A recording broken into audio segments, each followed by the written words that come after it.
Chapter 825. The fight is over. When Feng Bujue arrived at the venue of the martial arts competition, there was a battle going on in the ring. The copper lion statue next to the ring used a beastly tone to announce the end of the battle. The winner is Yagyu Kenkich. The loser is Sanada Yukimura. This was a fight that ended with a surrender. Sanada knew that he was not as strong as Yagyu, so he chose to give up. Senior Yagyu, your cultivation is extraordinary. I admire you. After the result was announced, Sanada took a step forward and bowed to Yagyu. Yagyu Kenkich closed his eyes and slowly turned around with his hands behind his back. Thank you for letting me win, Sanada-kun. When he walked down the arena, he didn't forget to give Sanada a way out. However, to be honest, Yagyu Kenkich was just being polite. All the masters present could see that Sanada's strength was not comparable to Yagyu Kenkich's. Although Sanada, who wielded the fiery spear, was more powerful than others, he was still at the level of holding a weapon and having a physical attack. He was far from the level of Sword Saint, who could create attacks at will, not stagnate in form, and 10,000 swords in one. Next match. After the two fighters walked down the arena, the announcing statue continued to announce, Black Iron Array, Suk versus Tachibana Kyo. After the announcement, two figures walked out of the crowd. The one who stepped onto the arena first was wearing a light-colored kimono with a black cloak and a katana at his waist. He was tall and had a cold face. His blonde white hair hung down to the back of his neck. His every movement showed the demeanor of a tyrant. Just his gaze was enough to suffocate his opponent. He was Black Iron Array Suk, like an indestructible King Kong. In his universe, he was the strongest swordsman with the title of Thousand Slayers. Even when he was suffering from an incurable disease and was dying, he had never tasted defeat. And the person who slowly walked up the stage behind him was wearing a white kimono and blue pleated trousers, similar to a long skirt, a style of Han Chinese clothing that was introduced in Japan during the Wei and Jin dynasties. Similarly, there was a samurai sword at his waist. He was thin and handsome, with long blue hair draped over his shoulders. His expression seemed gentle and peaceful, yet it also revealed a temperament that kept others 1,000 miles away. He was Tachibana Kyo, like a rose carved out of ice. In his universe, he was a weak and sickly genius swordsman. Even though he was suffering from lung disease and was nearing the end of his life, he still carried his sword and traveled alone. For the love of his life, he went to find the ultimate flower that grew in the depths of the demon world. Holy **T. Feng Bujue, who was standing below the stage, couldn't help but complain as he watched the two men walk onto the stage one after another. They actually put these two sick old men together. This is going to be a good show. Brother Ju was not the only one who was interested in this show. At this moment, 12 Regrets, Windmark, Yagyu Jianying, and all the other swordsmen present had sensed the sword intent from the two people on the stage. It could be said that a soundless and formless battle had already begun. Rain. At this moment, among the spectators, a person who always liked to remain silent opened his mouth. What do you think of this battle? The person who asked this question was Windmark. His tone was like a teacher who was testing his student. Victory or defeat can be decided within 3 moves, and life or death can be decided within 1 breath. Ruoyu answered his question almost without hesitation. Windmark heard her words and muttered. The expression on his face didn't change, and he didn't make any comments on Ruoyu's words. However, Ruoyu could feel that Teacher Feng was very satisfied with this answer. Just as they were talking, the two people on the stage had gradually approached each other. When they reached a very subtle distance, they stopped at the same time. I'm Black Iron Array Suk from the No Treasure School. Black Iron Array Suk stood upright and looked at Tachibana Kyo, who was slightly shorter than him. I'm Divine Dream One Blade School, Tachibana Kyo. Tachibana Kyo looked at his opponent's bold eyes with a calm expression and replied indifferently. After the two people introduced themselves, they fell into silence again. He's not affected by my momentum at all. He's as calm as water. What a terrifying guy. A few seconds later, Black Iron Array Suk said this in his heart. He's impeccable from head to toe. He's like a sword ghost. As a swordsman, it's my fortune to be able to fight with such a person. Tachibana Kyo also gave his opponent a very high evaluation in his heart. Pa, pa. The two people's hands grabbed the hilts of their swords almost at the same time. I've died once. Before he made his move, Black Iron Array, Suk broke the silence. I've also died once, Tachibana Kyo continued. I didn't die under the sword. I didn't die under the sword either. Sad. Lamentable. In this different space, I got a second chance. This space-time gave me a second life.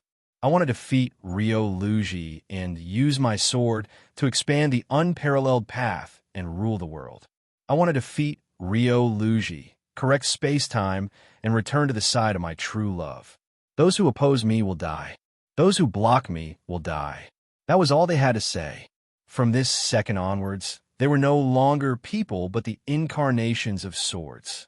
The sword's hum was their language. The sword technique was their wisdom, and the sword intent was their will. Screech, the overlapping sounds of blades being unsheathed announced the start of the battle. Tachibana Kyo was an expert in Aido, a technique that instantly drew a sword to slay the enemy. The instant he drew his sword, he used his ultimate move. His figure flickered, and he instantly slashed out with the dream of the afterglow. On the other side, after Black Iron Array, Suk drew his sword. He remained motionless. The unparalleled under the heavens swordsman's expression turned cold in the face of the miraculous Aido technique in front of him. Exhaustion and tiger piercing were two moves in an instant. They were launched later, but arrived first. Ping! The two swords clashed, and the wind and sand rose. The two shadows intersected, and a bloody mist rose. Victory and defeat, life and death, would be decided in these three moves. In one breath, the result would be decided. A moment later, a breeze blew, and the murderous aura dissipated. Fresh blood gushed out from Tachibana Kyo's left lung because there was an additional hole there. Black Iron Array, Suk's chest also spurted out blood because there was an additional cut there. The two swordsmen fell at the same time. The battle is over. The bronze lion statue's voice rang out. The losers, Black Iron Array Suk and Tachibana Kyo. In the past few days, there weren't many people who had fought to the point where both sides were heavily injured or even perished together, but there were still some. Unfortunately, in this battle, there was no such thing as a tie. If they fought until the end and both lost consciousness, then they would both be judged as losers. Next match. This time, the statue did not wait for the two to leave the stage and directly announced, from Mad Dragon's Laughter Against Foam Buju. Chapter 826. On the other hand, the fierce battle on the martial arts stage was imminent, and the undercurrent in Guji City was also turbulent. However, when Ping Qingsheng returned to the Demon City, he met his nemesis as soon as he entered the city gate. "Uncle over there." A soft female voice suddenly came from behind Ping Qingsheng. "Recently, you seem to be very busy." Ping Qingsheng didn't need to look back to know who was talking, so he just sneered, "Humph, are you spying on me?" "Daji." "Huh." Daji smiled charmingly, walked forward with light steps, and walked to the front of the strange monk. "I am not interested in you, a monk. If I want to spy on you, I'd rather spy on handsome guys like Zhou or Ase Nagamasa." Daji in the unparalleled Orochi series was a demon fox. She wore a gorgeous moon crown on her head, and her purple hair was braided in several long braids that hung down to her shoulders and the back of her neck. Her face was delicate and youthful, and there were two sharp fox ears sticking out of her hair. She wore a corset, and her curvaceous figure was a panoramic view. Her legs were dressed in fine silk stockings, and her arms and waist were wrapped in light gauze. She didn't have boots on her feet, and a pair of fox feet were directly exposed. "You didn't answer my question." Ping Qingsheng wouldn't be led by the nose by Daji, and he pointed out the intention of the other party to change the topic. "Ping Qingsheng, why do you ask when you already know the answer?"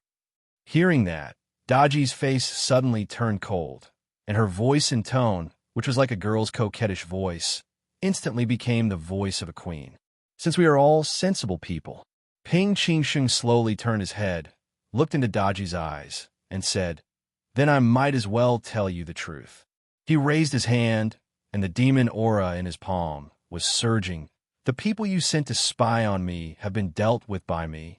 If you still want to send spies to spy on me in the future, you'd better find a smarter one. Since we are all sensible people." Daji imitated his tone and replied without showing any weakness, "Then why don't you tell me yourself? What are you planning? I don't need to report to you what I want to do." Ping Qingsheng's answer could also be interpreted in this way. "No way." "Humph.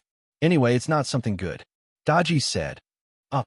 She returned to her soft and lazy tone. "Should I tell Lord Yuanluzi? Do you think Lord Yuanluzi will care?" Ping Qingsheng continued. "If you really think so, then I can only say, you, the woman who claims to be a trusted advisor, is nothing more than this." Daji heard that. She was already angry. "You better not let me catch you betray Lord Yuanluzi." When she said that, she was already gritting her teeth. Betrayal. Ping Qingsheng repeated the word. "Don't you think? You, who suggested the martial competition to Lu Ji, are more like a traitor with ulterior motives?" He said darkly, "Although I also believe that Lord Yuanluzi will not lose to anyone. What is your intention for making such a troublesome and threatening suggestion?" "Ha!" Daji laughed coldly. "It's useless to tell you." As she said that, she turned around. Before she left, she told him why she was waiting here. "Anyway, when you're not in the city, Lord Yuanluzi said that he wants to see you. Come with me." "Are you kidding me?" Looking at the scene of the martial competition, after Feng Bujue heard the announcement from the statue, he was extremely depressed. "I just got here, and I haven't even sat down for long, and they already announced my name?" He was not picky with his words because he was really sitting on the ground. The reason Brother Ju sat down was simple. The damage from the battle with the Laughing Soul had not fully recovered, and sitting would heal faster than standing. F***CK. Feng Bujue glanced at the game menu and said, "Life points 65%, stamina points 2021, sorcery points 102. He gritted his teeth and walked to the training ground. Fighting with the people from the world of lightning in this condition. That's not good. Wait a moment. At this moment, someone suddenly shouted loudly and leaped onto the stage. The man was 9 feet tall, with a beard that was 2 feet long. His face was red, his lips were painted, and his eyes were sharp. He was wearing a simple green robe with flowers, a lion belt, and a pair of Qilin boots. He was holding a green dragon crescent blade. There was a saying that went, "Ambition will last forever, and heroism will last forever." Who else could be more loyal and courageous than the emperor? Who else could this peerless hero be but Guan Yinshang? "Everyone." Guan Yu looked around the stage and said loudly, "The dead should be respected. First, let me bring the 2 of them down from the stage, and then cough." At that second, suddenly, Otetsu Shusuk, who was lying on the stage, coughed and said in an unfriendly tone, "Who did you say is dead?" Cough.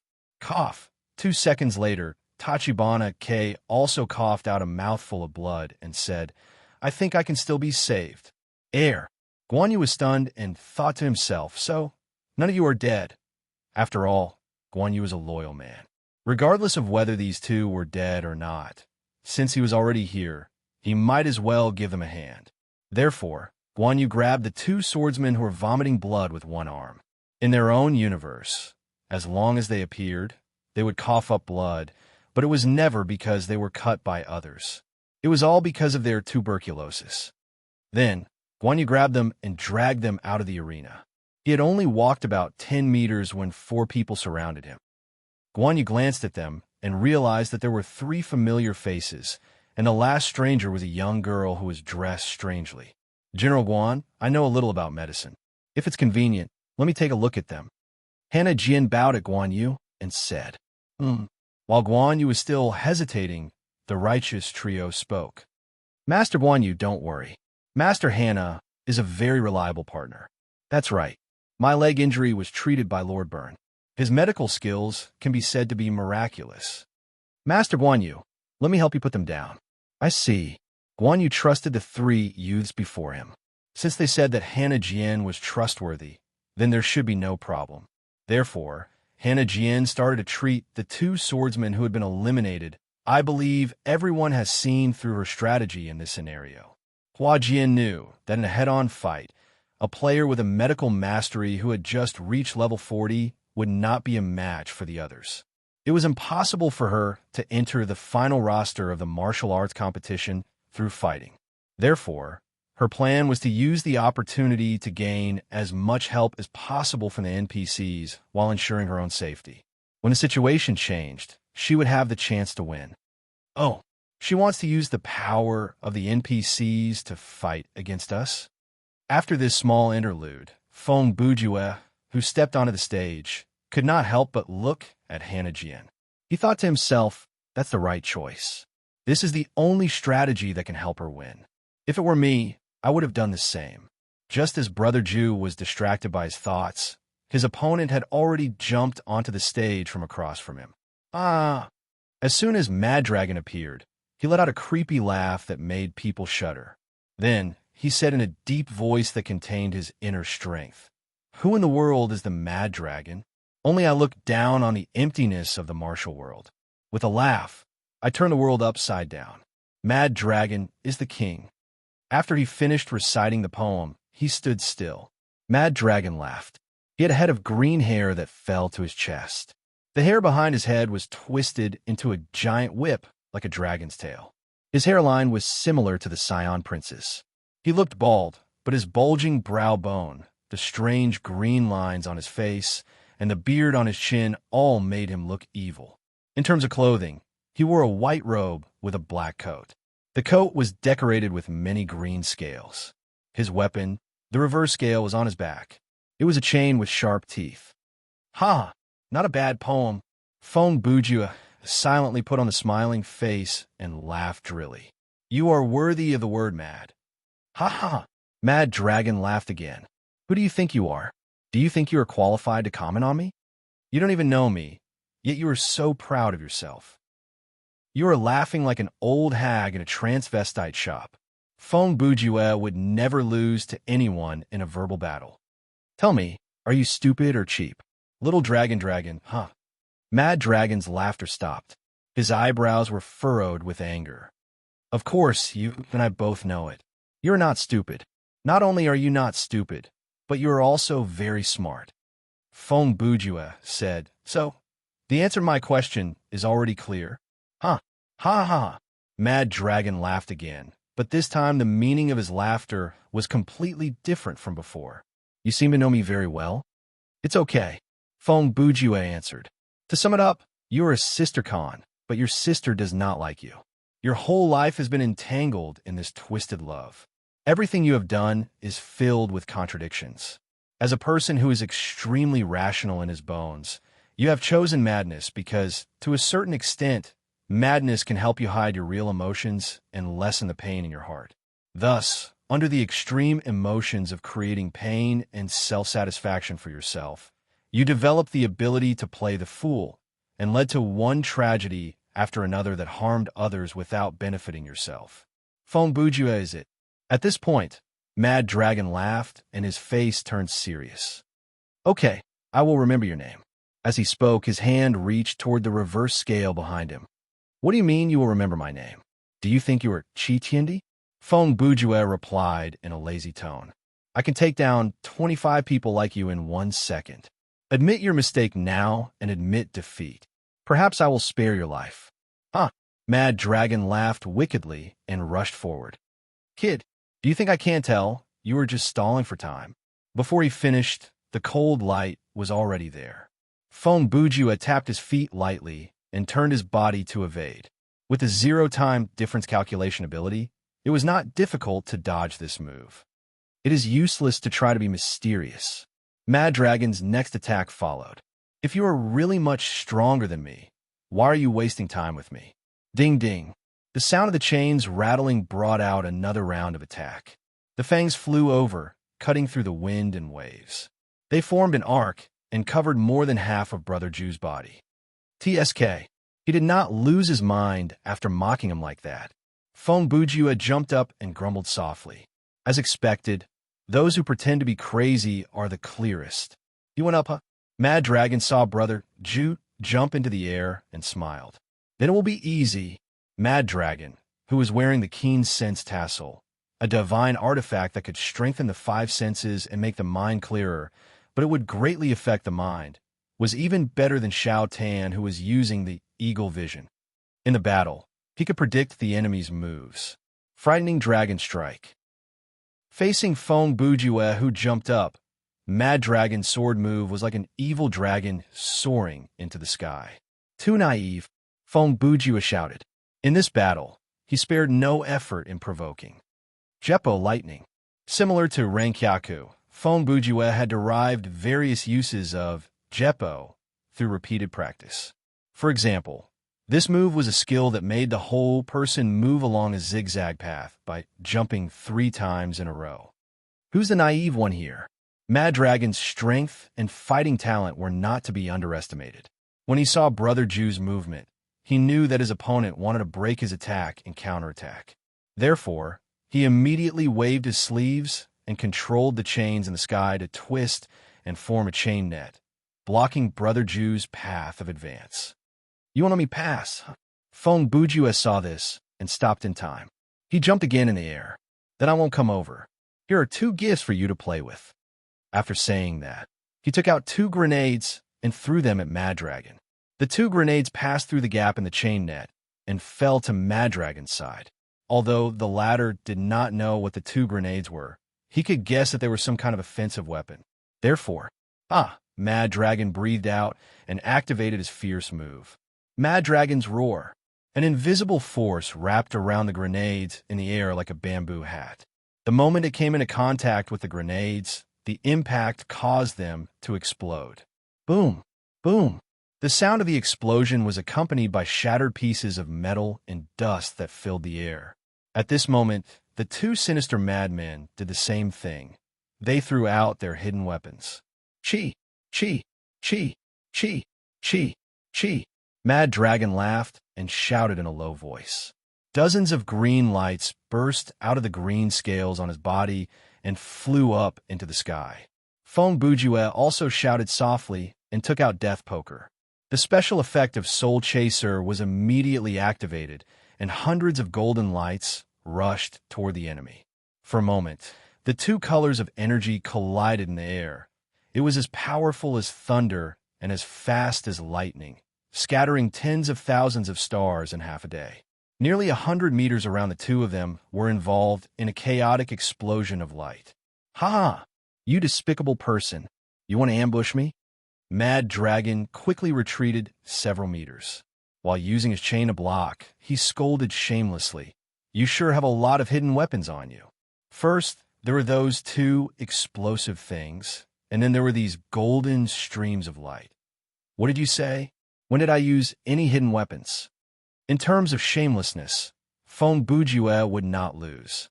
The skill that I used earlier was called Thunder Hand Fist of the North Star, and this skill is called Soul Chaser. They are both open-ranged attacks, so how can you say that I ambush you? He changed the topic. But you used it sound like you're about to poop and silently use so many hidden weapons on me. This kind of dirty behavior is too ugly. Looking at the performance of these 2 on the stage, the other contestants below the stage all blushed with shame. It could be said that there was always a mountain taller than the mountain and a pit deeper than the pit. These 2 powerhouse contestants who were crazy, wild, sinister, ruthless, and shameless were really eye-opening. What Big Dipper Hand Thunder Fist? Did you learn that from Jiaji? Even Shao Ting could not help but mock Brother Ju from below the stage. Are you trying to test my location with your words? Looks like your eyesight is not that good. Feng Bujue. On the stage, Mad Dragon once again saw through and exposed Brother Ju's intention. When he said that, he kept moving, causing his voice to flicker left and right, front and back, drifting in and out of place. Are you talking to me? Brother Ju, who was in the air, took out the deceitful pocket watch and adjusted his voice to that of Liena Mei. Kuang Long's sister. He mimicked the tone of a thunderbolt. Little Long Long. In the smoke, his sister's voice came out, and it shocked Kuang Long. In the past, it had always been Kuang Long who used the weakness in his opponent's heart to mess with, provoke, and even toy with his opponent to control the battle. But today, he was facing someone that he did not understand at all, Feng Bujue. With the advantage of information, Brother Zhu became the master of this battle, and Kuang Long was the one being toyed with. After one breath, Kuang Long was enraged. He was truly enraged. He knew that the voice was imitated by his opponent. His sister would not use that tone to talk to him. "You horrible kid. I want you dead." Ha ha. Feng Bujue's maniacal laughter came, and he was still using Lianmei's voice. "I'm already dead. Little Long Long, it was you who killed me. Do you still remember?" "Go to hell," Kuang Long roared. He leaped into the air, grabbed the inverted scale blade, and charged toward the source of the voice. "What's wrong? How does it feel to kill someone you love?" Feng Bujue knew that his opponent had taken the bait, so he activated Body Enhancement spell. He used Jeppo and retreated. Every word that came out of his mouth was like a knife. "Do you regret it? Do you feel pain? Do you feel sorrow? Do you feel regret?" Kuang Long's speed increased as well. His ultimate skill, Reverse Slash, Unparalleled Mad Dragon Slash, was ready to be unleashed. He had to close in on his opponent before he unleashed his ultimate skill. Oh, by the way, at that moment, Feng Bujue suddenly put away the voice changer and used his own voice to ask, "Don't you think you're being too rash?" His words seemed to be a kind reminder, but when it entered Kuang Long's ears, it sounded like a curse. When someone reminded his opponent in the middle of a battle, it was clear that victory was already within his grasp. Chapter 827. Mad Dragon locks the pass. Mad Dragon laughed. He was shocked by Brother Zhu's words. Rationality once again took over his mind. His earlier impulsiveness disappeared and was replaced by calmness and quick reaction. His body froze, and he switched from offense to defense. He controlled the reverse scales to surround his body. At the same time, he shouted and released his vital energy into the surroundings. One was to test the enemy's location, and the other was to disperse the smoke. Damn it, I almost fell into his trap. Mad Dragon thought as he did. This kid's foundation and kung fu are unpredictable, but I can see that he is not fighting me in his best condition. He kept provoking me to make me finish him quickly. While he was thinking, his eyes darted around, searching for Brother Zhu's figure in the surrounding light and shadow. Fighting with him in such a chaotic situation is exactly what he wants. Thinking about this, Mad Dragon had a new strategy in his mind. Humph. Actually, he should be the one who is anxious. I don't need to fight him in close combat. I only need to choose a place with a wide view, defend, restrain, and wear him down. When his physical strength is almost exhausted, he will become agitated. Then I will provoke him and bait him into killing me. The plan was set, and the smoke and dust dispersed. Mad Dragon's laughter rose again. Waha! Feng Bujue, I really have to thank you for your reminder. However, his laughter quickly came to an abrupt end. Mad Dragon looked around and then looked up at the sky. He realized that he was the only one left on the training platform. Where did he go? At this moment, below the platform, there were several people with high cultivation. Their expressions changed slightly. Among them was Windmark. The winner has been decided. Uncle Feng closed his eyes and said in a low voice. Before he finished, there was a sudden change on the platform. Poof! Then he saw a kitchen knife neatly plunge into the back of Mad Dragon's heart. Kuang Long laughed. The leader of the sinful pit, who had an extraordinary cultivation base, was unexpectedly stabbed in the back like an ordinary person, and his defense was easily broken. Feng Bujue used swift as the wind, move like thunder, and must break defense blade to make this almost impossible thing possible. How is this possible? Mad Dragon's body stiffened as he spat out a mouthful of blood. I told you you're very smart. Feng Bujue's voice rang out from behind Kuang Long. To deal with ordinary people, one trick is enough. To deal with people who think they're smart, 2 traps are needed.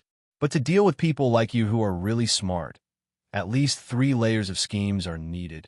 As he spoke, Brother Jew pushed the kitchen knife further forward, further crushing Mad Dragon's heart. Delaying, infuriating, reminding all kinds of unpredictable strategies, all for this attack. Wild Dragon was speechless. His shock and anger had already surpassed the scope of what words could describe. Quick, or a tug of war. This question that you've overturned and reconsidered several times is not important in itself. Feng Bujue continued. The important thing is you've once again considered this unimportant question. He smiled evilly. When you change your mind for the 3rd time, you chose to wait. You were waiting for the smoke to disperse, waiting for me to appear, waiting for me to attack. Because after the fight, just now, you thought that you had a certain understanding of my skills. You thought that it was impossible for me to do what you're doing now. And this is the biggest mistake you've made in this battle. It's also the only mistake. Cough. By the time Brother Jew finished speaking, Mad Dragon had already fallen to the ground. This evil leader only had 1 breath left. At this time, Feng Bujue pulled back his kitchen knife and looked at Mad Dragon with a sympathetic expression. Sai, you and I have fought. Since you're about to die, I should say a few words to comfort you. He paused for half a second before changing the topic. I'll keep this short. There are 2 things. 1, I plan to gouge out your eyeballs and eat them. 2, even if you die, you won't be able to see your sister. Ha ha. When he said that, Feng Bujue's expression turned from sadness to joy until he started to laugh maniacally. Mad Dragon's laughter was stabbed by these words, and he died with his eyes wide open. The battle is over. The moment Mad Dragon took his last breath, the beastly roar from the announcing statue started again. Winner, Feng Bujue. Loser, Mad Dragon's laughter. Feng Bujue did not go back on his words. When the statue spoke, he put away the kitchen knife and took out Belle's daily knife. He started to gouge out his opponent's eyeballs. Seeing this scene, the righteous people around the arena either cast sidelong glances, or were surprised, or glared angrily, or shook their heads and sighed. Even some of the villains who were known for their cruelty, as well as those who were both righteous and evil, also showed a dignified or disgusted expression. What the F***CK? Is there a need to go to that extent? 7 Kills, who was below the stage, used a complicated gaze to look at Brother Jew on the stage and mumbled softly. Brother Jew must have a purpose for doing this. Xiao Tan, who stood to the side, heard that and added, but what the actual purpose is, I'm afraid it's not something normal people like us can figure out. If we're talking about a purpose, 7 Kills turned around and narrowed his eyes at Xiao Tan. Personally, I think there are 3 possibilities. Oh, what 3 possibilities? Xiao Tan asked. First, he has a fetish for necrophilia. Second, he has a fetish for necrophilia. 7 Kills said seriously. Third, he wants to use this method to intimidate the people below the stage, to pave the way for him to use some kind of dirty trick in the next battle. Xiao Tan heard this and felt that 7 Kills analysis was quite reliable. So he said thoughtfully, I think the third possibility is slightly more likely. Hey, the first 2 hypotheses are obviously jokes, okay? 7 Kills looked at Xiao Tan's serious expression and broke out in cold sweat. Could it be that your crazy leader has shown some kind of fetish for necrophilia? Before answering this question, Xiao Tan was stunned for a few seconds. In those few seconds, many images flashed before his eyes.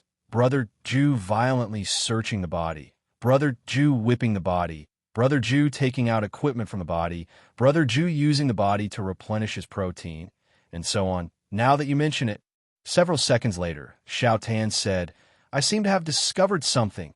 As the 2 spoke, Feng Bujue had already gouged out Mad Dragon's eyeballs. After removing the eyeballs, Brother Jew grabbed the muscle behind the eyeballs without hesitation. Like holding a cherry, he lifted the pair of eyeballs above his head. Then he craned his neck, opened his mouth, and placed the pair of eyeballs into his mouth. Gulp. Hua Jian, who saw this, almost vomited. So disgusting. Her comment was pertinent, and that was what most people below the stage thought. However, Ruoyu actually revealed a cold smile at this moment. Hey, this is indeed his style. At the same time, on the stage, Feng Bujue had already started to chew on the eyeballs. Since the knife had the special effect of eating after cutting off the head, he was not worried that he would get a stomachache. As he ate, he showed an expression of savoring.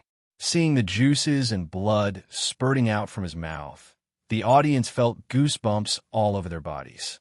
Actually, Brother Ju's intention was quite obvious. First, just as Seven Kills had guessed, he wanted to use this opportunity to intimidate the other contestants and gain an advantage for himself in the upcoming battle. Even though most of the contestants present had strong mental fortitude, after witnessing such a perverted act, they were more or less affected. Even if the effect was minimal, it was something that Feng Bujue was more than happy to do. Secondly, Feng Bujue used a few seconds when he squatted down to take out the eyeballs to search Mad Dragon's body. After all, he was a powerful NPC. Brother Ju estimated that the weapons, armor, and the divine equipment tassel of the keen sense on Mad Dragon's body should be at least perfect equipment. If he could get his hands on it, he would make a killing. Unfortunately, the result of searching the body was nothing. Obviously, the system would not allow the players to become rich by picking up corpses in this martial arts tournament. Also, Brother Ju's actions had a third purpose, and that was he really did want to eat something other than the life points recovery potion to recover his health. As everyone knew, Mad Dragon loved to eat human eyeballs when he was alive. This gave Brother Ju the inspiration to do such an ironic thing. Next match, after Feng Bujue walked down from the stage, Mad Dragon's body was still lying on the ground, and no one cared about it. The announcing statue naturally did not care about it. It just continued to read from Yao Songtian against Ru Yu Ruo Li. As soon as it said that, the sky above the stage changed. The thunderclouds, which were already heavy, suddenly let out a continuous rumbling sound. It sounded like a low whine. Not long after, colorful shadows of evil spirits flew down from the sky. Once these monsters appeared, they were like a swarm of hungry locusts. They went straight for Mad Dragon's body. Then, there was a rain of blood, and bones and flesh flew everywhere. In the blink of an eye, the evil spirits had eaten up Mad Dragon's body. They flew back into the air and circled. In the next second, below the stage, a silhouette floated up. 5 turbid evil world, 6 sins destruction, demon wave curse sea, swallowing Bodhi. The poem was recited, and the evil figure appeared. A monk with red lips and a pale face flew up to the stage with his eyes closed. He had long white hair, a feminine face, and a demon-like temperament. He was a monk because he was wearing a golden red kasaya, holding a string of Buddha beads in his right hand and a demonic staff in his left. If he didn't have the items of a monk, then he would basically be a beautiful humanoid monster. Don't be careless. When Yao Songtian appeared on the stage, Windmark spoke again. This sentence was no doubt meant for Ruyu. Thank you for your concern. Hearing this, Ruoyu replied. She then stepped forward, leaped up, and stepped onto the battle ring. Before she arrived, the poem was already recited. The falling flowers are like snow-stained, lonely shadows. The dense rain is desolate, and the moon is bright. If the heart is still, it is alienated, leaning on the sword and drinking alone without asking for love. Chapter 828. The poem ended, and the figure arrived. On the martial arts stage, Ruoyu stood with her sword in hand. Her elegant figure and beautiful appearance. Her sword intent was outstanding, and her killing intent was sharp. Although the peerless warriors present didn't recognize this unfamiliar female swordsman, they could tell from their feeling that this female swordsman was definitely a top-notch expert. Ruyu Ruoli is it. As for Yao Songtian, he still had his eyes closed, pretending to be unfathomable. Oh, another swordsman. A hint of disappointment appeared on his face. You're not my match. Admit defeat while you are still alive. When Ruoyu heard this, her face darkened, and her voice was cold. You're just an evil spirit. How dare you be so arrogant? Yao Chong Tian didn't expect this nameless junior to speak to him like this. What an arrogant swordsman. Since you don't know what's good for you, then let me test your ability. The two of them exchanged a few words, and their swords were drawn. Their killing intent was obvious. A battle of life and death was about to begin. However, before the battle, let's introduce the strength of the two sides. First, let's talk about Yao Chong Tian. This evil spirit demon monk was a member of the Evil World Buddha, an evil spirit organization in the Death Realm, one of the alternate dimensions in the world of lightning. Please note that he was only a member and not one of the 11 heavenly taboo, the 3 great sects of destruction, or the 3 great evil spirits. All of the above were existences with higher status and strength than him in the evil world stupa. Their leaders, the dual bodies of Buddhism and Karma, Tian Chi Jie and Love Calamity Rome, might not even recognize him. In terms of Yao Chong Tian's position in his universe, he was probably not much different from the Flood Dragon. However, he was a character who was destined to be recorded in the history of the world of lightning. This was because he once said, Qi Tiandi isn't bad. Who was Qi Tiandi? He wasn't human at all. He was the founding demon emperor of the alternate demonic world, the number 1 martial god of the heaven realm, the god of destruction and regeneration, and one of the creators of the world of lightning. Abandon had appeared in 26 episodes and fought more than 10 battles. Almost every battle was a crushing victory. Whether it was the Lord of Knowledge Realm, the War God of Demon Dimension, the Sword Saint, the 3 Innates, or even the ultimate combination of 1-page book and Windmark, none of them were his match. Furthermore, until his spiritual sense returned to the heaven realm, Qi Tiandi had never dodged a single attack. Faced with all the moves, he took them all head-on, no matter if it was a one-on-one or a group fight. Making Abandon shed a single drop of blood was as difficult as ascending to the heavens. On the other hand, it was very easy for Abandon to kill people. However, anyone who took one of his attacks head-on, usually one attack, no matter how powerful they were, would either die or be injured. Looking at Yao drowning Tian, who was he? He wasn't human either, but he was just an evil spirit who had gone astray on the path of seeking Tao.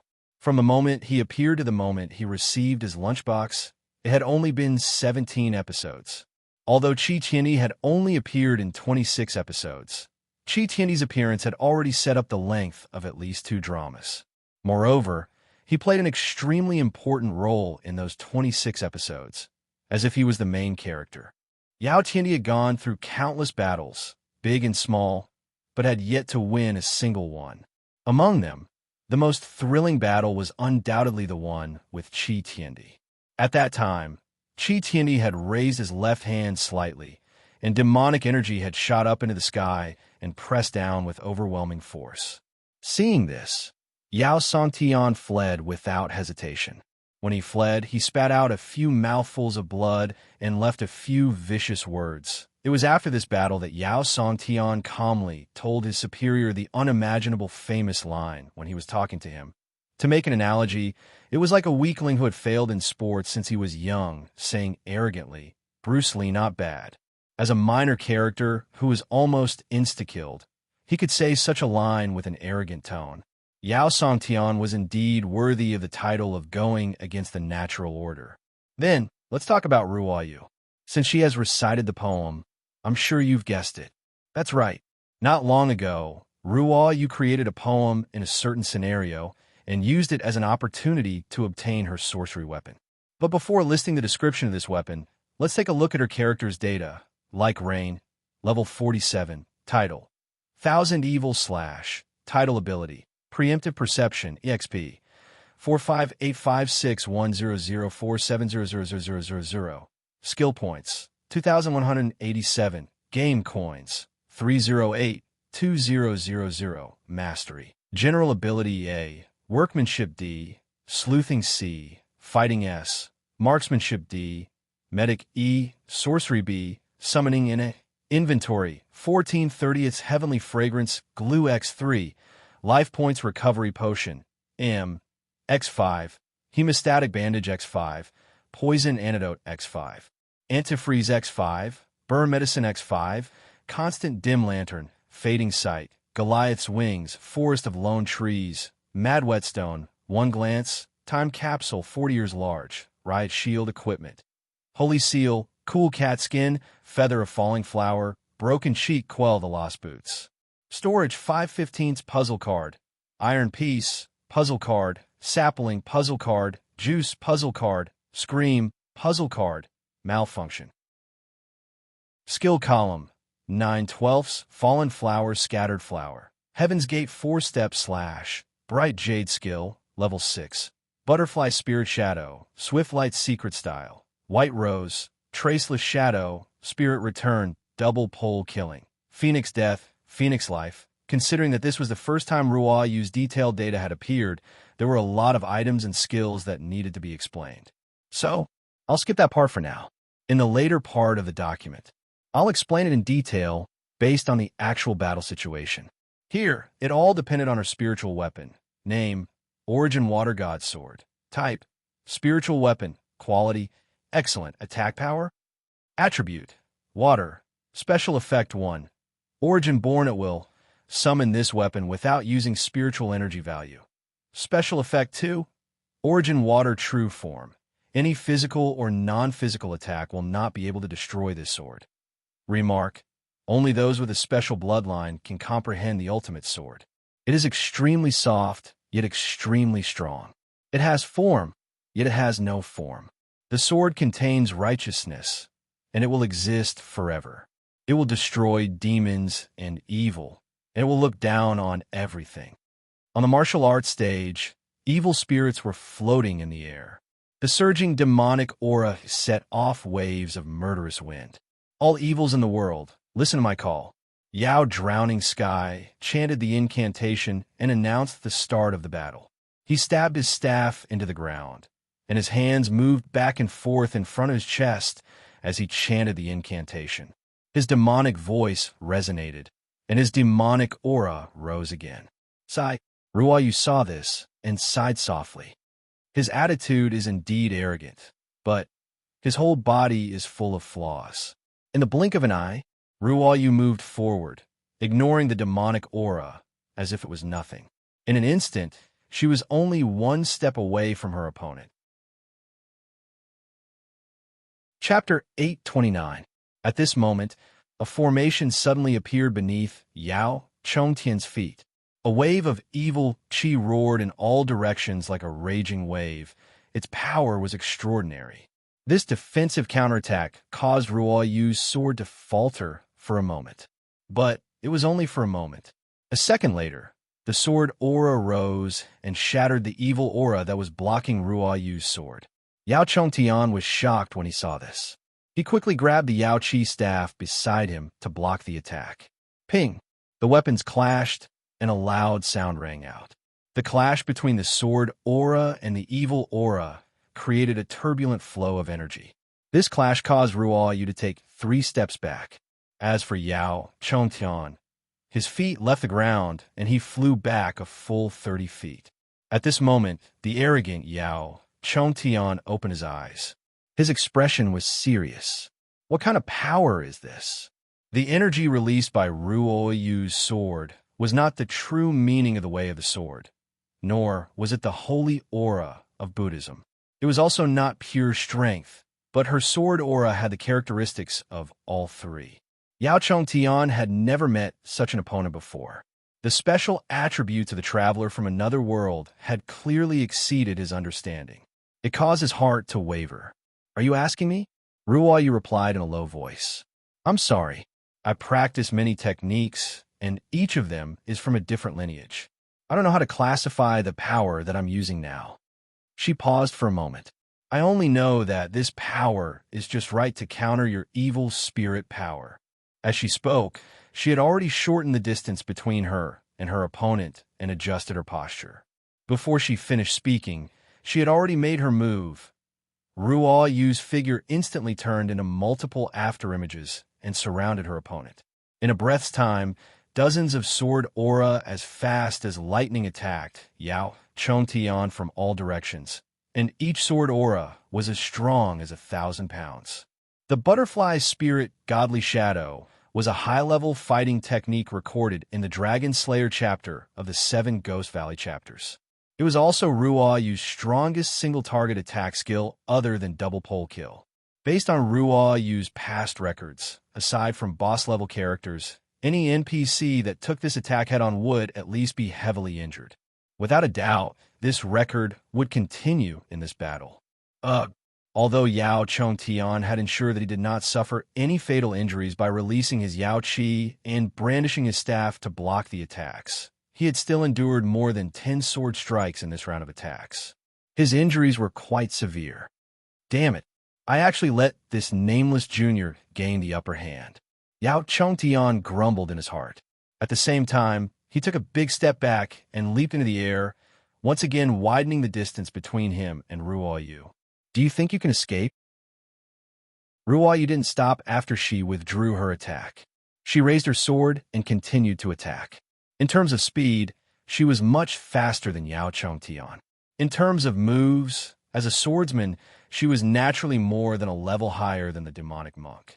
In this battle, what Yao Chongtian could rely on was his century-old foundation and the ability to summon evil spirits.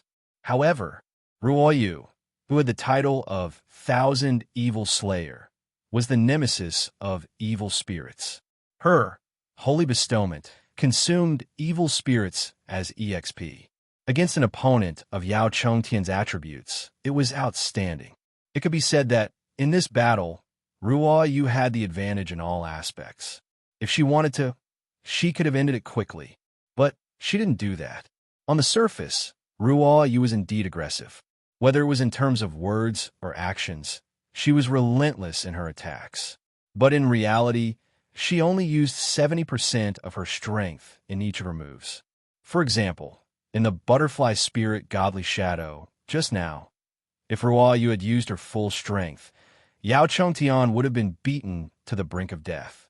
There is only one reason why she had secretly held back and created this kind of aggressive illusion, and that was, Junior, don't push me too far.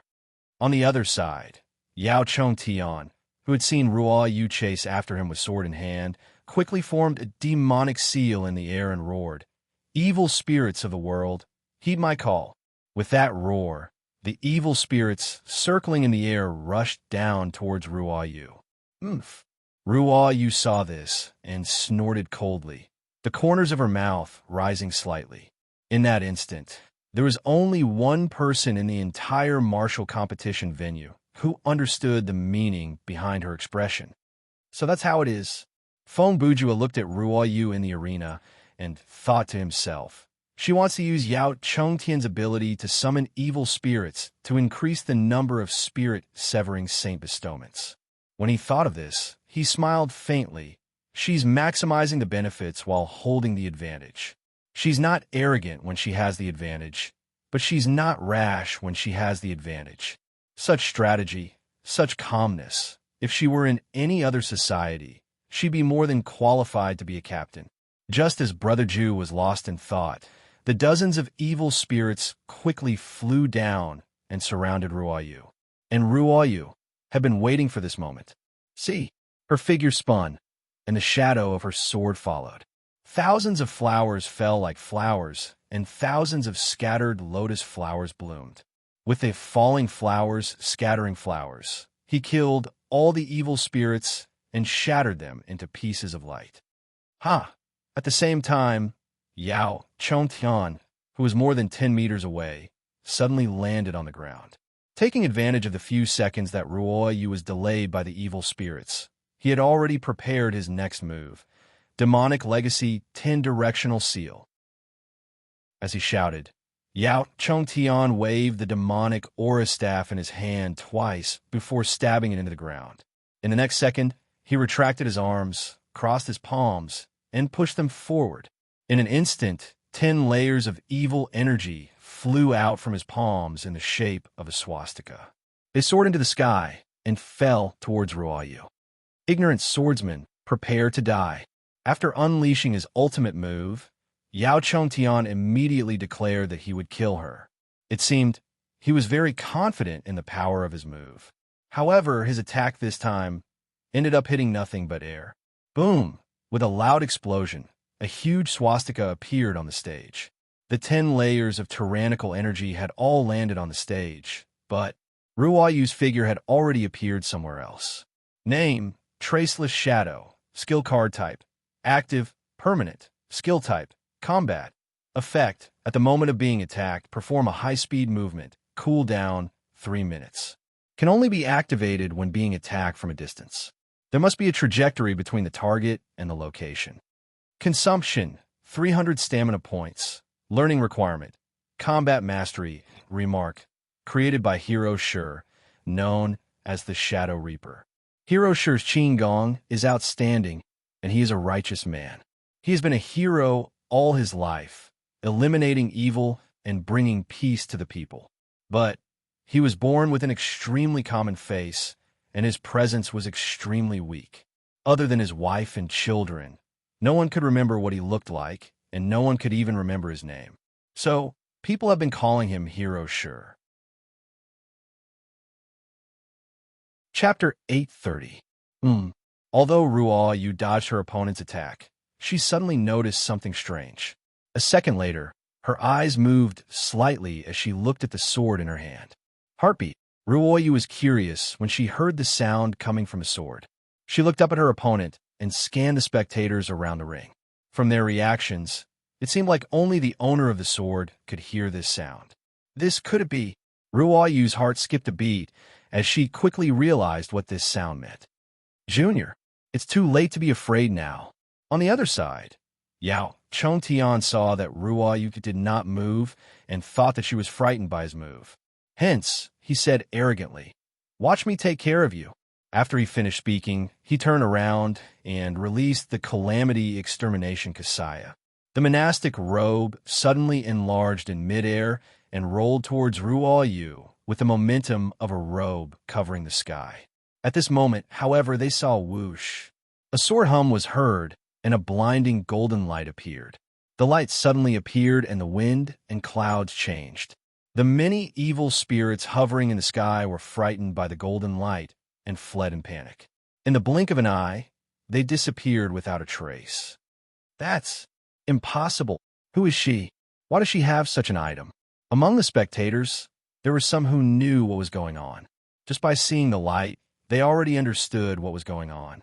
Therefore, they were shocked at the same time in the ring. This sword, Ruoyu did not pay any attention to the Kasaya array in midair. She lowered her head and looked at the unsealed, holy canonization sword in her hand. She muttered, "Too strong." The phrase "too strong" was not a compliment, but an objective fact. What she meant was the power of this sword had exceeded the limit of what she could control. Rustle, rustle, rustle. While Ruoyu was still in a daze, the huge Kasaya had already landed a few meters above her head.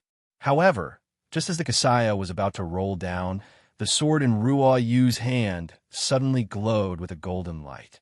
The monastic robes that contained the power of evil spirits were instantly turned into dust and ashes when the golden light shone on them. What? Seeing this, Yao Chongtian was shocked and instinctively took a few steps back. What sword is that in your hand? Umph. Ruoyu snorted. Her cold gaze once again fell on her opponent. Do you still need to know? This question sounded like a declaration of certain death to Yao Drowning Heaven. That's right. A person who's about to die doesn't seem to need to know about this. As of this moment, the look in Yao Chongtian's eyes changed. He had never felt so calm and indifferent before. He was a Taoist who was possessed by the devil, a devil in a monk's robe. His existence was a kind of trampling on the Buddha, and his Tao was destined to be a dead end. Now that he had reached the end of this dead end, what he saw was the purest heart of a Taoist. Unfortunately, it was all too late. The figure moved, and the sword rose. Li Ruoyu, who no longer held back, turned into a ray of light with the sword in her hand. There was no need for any moves or strategies. A simple attack was enough to end this battle. Because the true face of sainthood was name, Xinyuan's sword, type, weapon, Quality, legendary. Attack. Attribute, not special effect. When fighting against evil, demons, spirits, monsters, ghosts, demons, ghosts, ghosts, and snakes, the player's attack is increased by 10 times the theoretical limit. Equip requirement, Fighting S, Sorcery C, level 45 and above. Remark, the Ancient Sword of the Holy Path, a legendary weapon, one of the 10 ancient divine weapons. It was forged by the gods for the Yellow Emperor. One side of the sword was carved with the sun, moon, and stars, while the other side was carved with mountains, rivers, and trees. One side of the sword hilt was carved with farming techniques, while the other side was carved with the strategy to unify the 4 seas. It contains infinite power and is the supreme divine sword to slay demons. Chi! The two figures crossed each other. The light of the sword flashed, and blood spurted out. Yao Songtian's 100 years of foundation and his powerful evil force was killed by this sword. His body exploded. The battle has ended. The beastly voice of the announcing statue sounded. The winner is Yu Ruoli. The loser is Yao Songtian.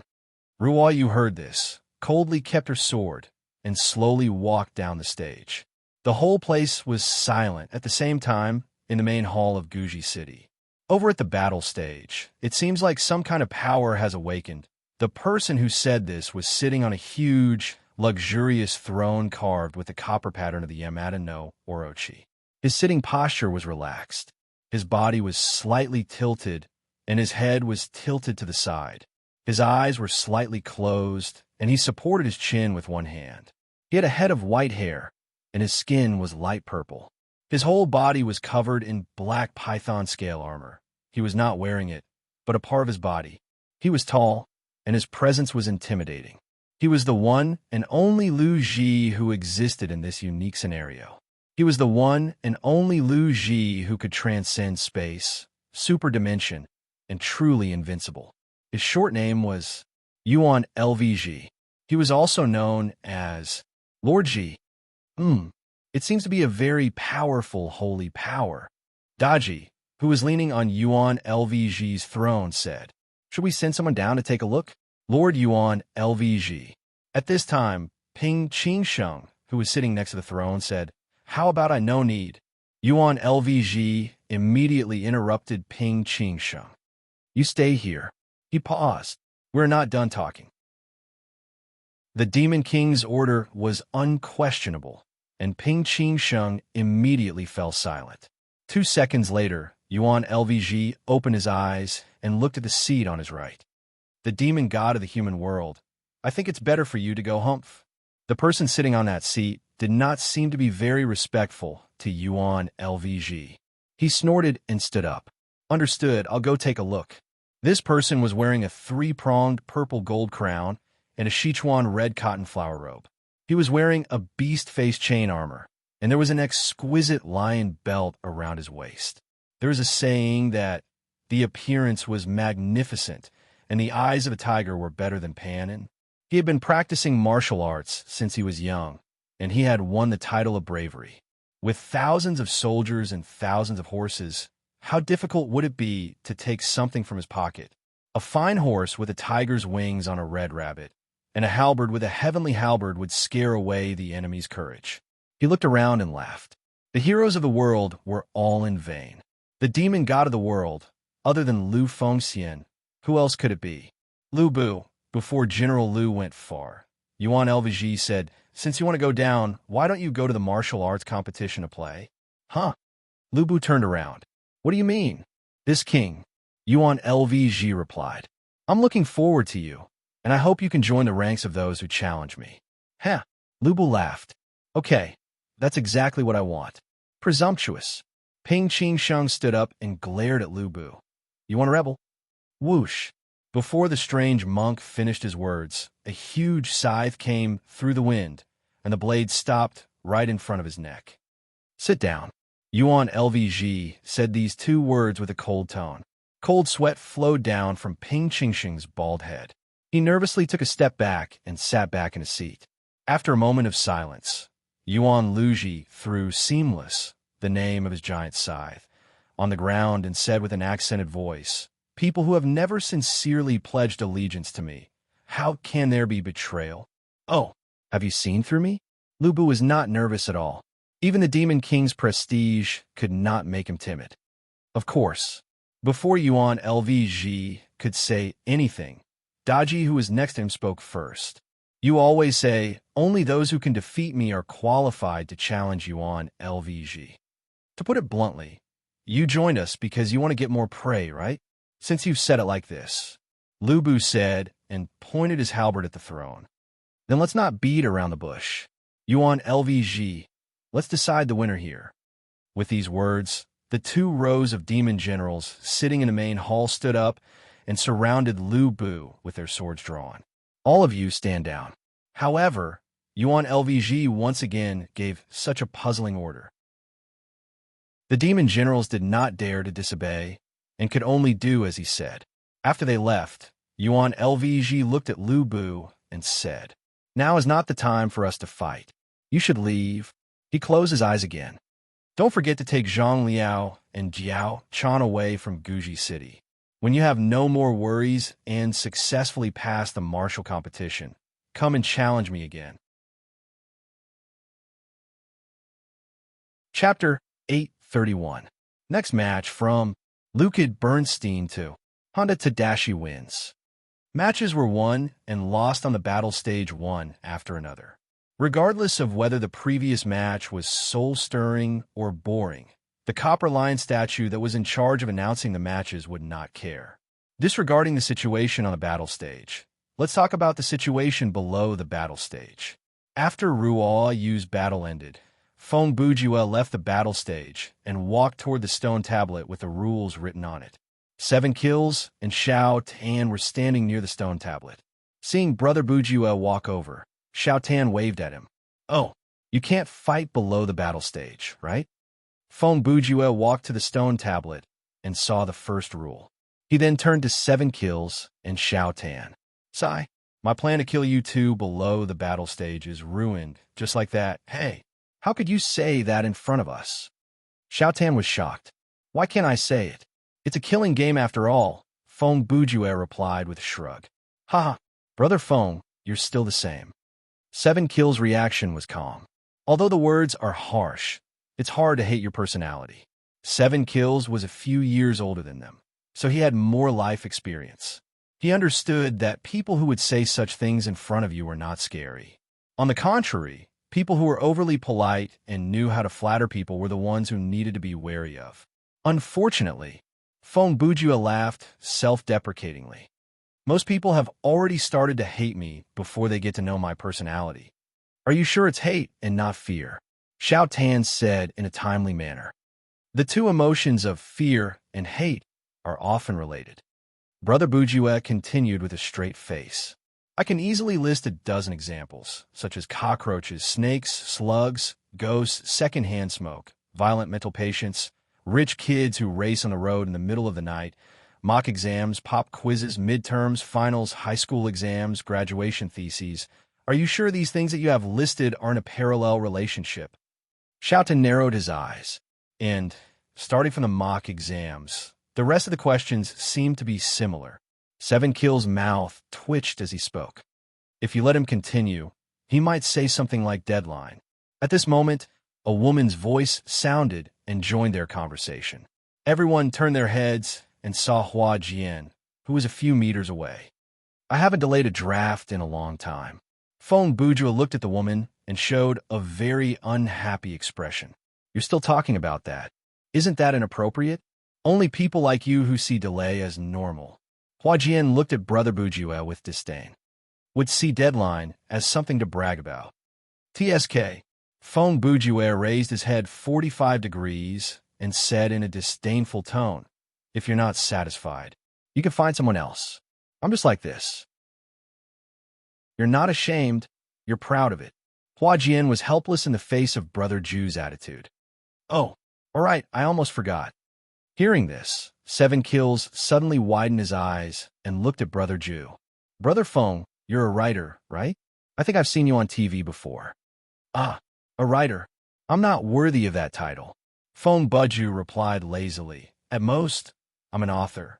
You know, people like us who are in the art industry are very low-key. Don't worship me, or I'll be embarrassed. Ah, from the content of your words to the tone of your voice. Do you feel the slightest bit embarrassed? Seven Kills replied with a dry smile. Yes, look at how shy I am. Feng Buju glared at her with his dead fish eyes and replied shamelessly. That's enough, brother. Hua Jian cast a sympathetic look at the embarrassed Seven Kills. If you continue to argue with him, you'll just lose your sanity. Then why are you walking over? Feng Buju said to Hua Jian, do you think your sanity is too high? I'm here to see the rules. Can't I? Hua Jian replied. What's there to see? You're not going to fight. Feng Buju's seemingly casual statement actually contained the intention of testing and provoking Hua Jian. Huh.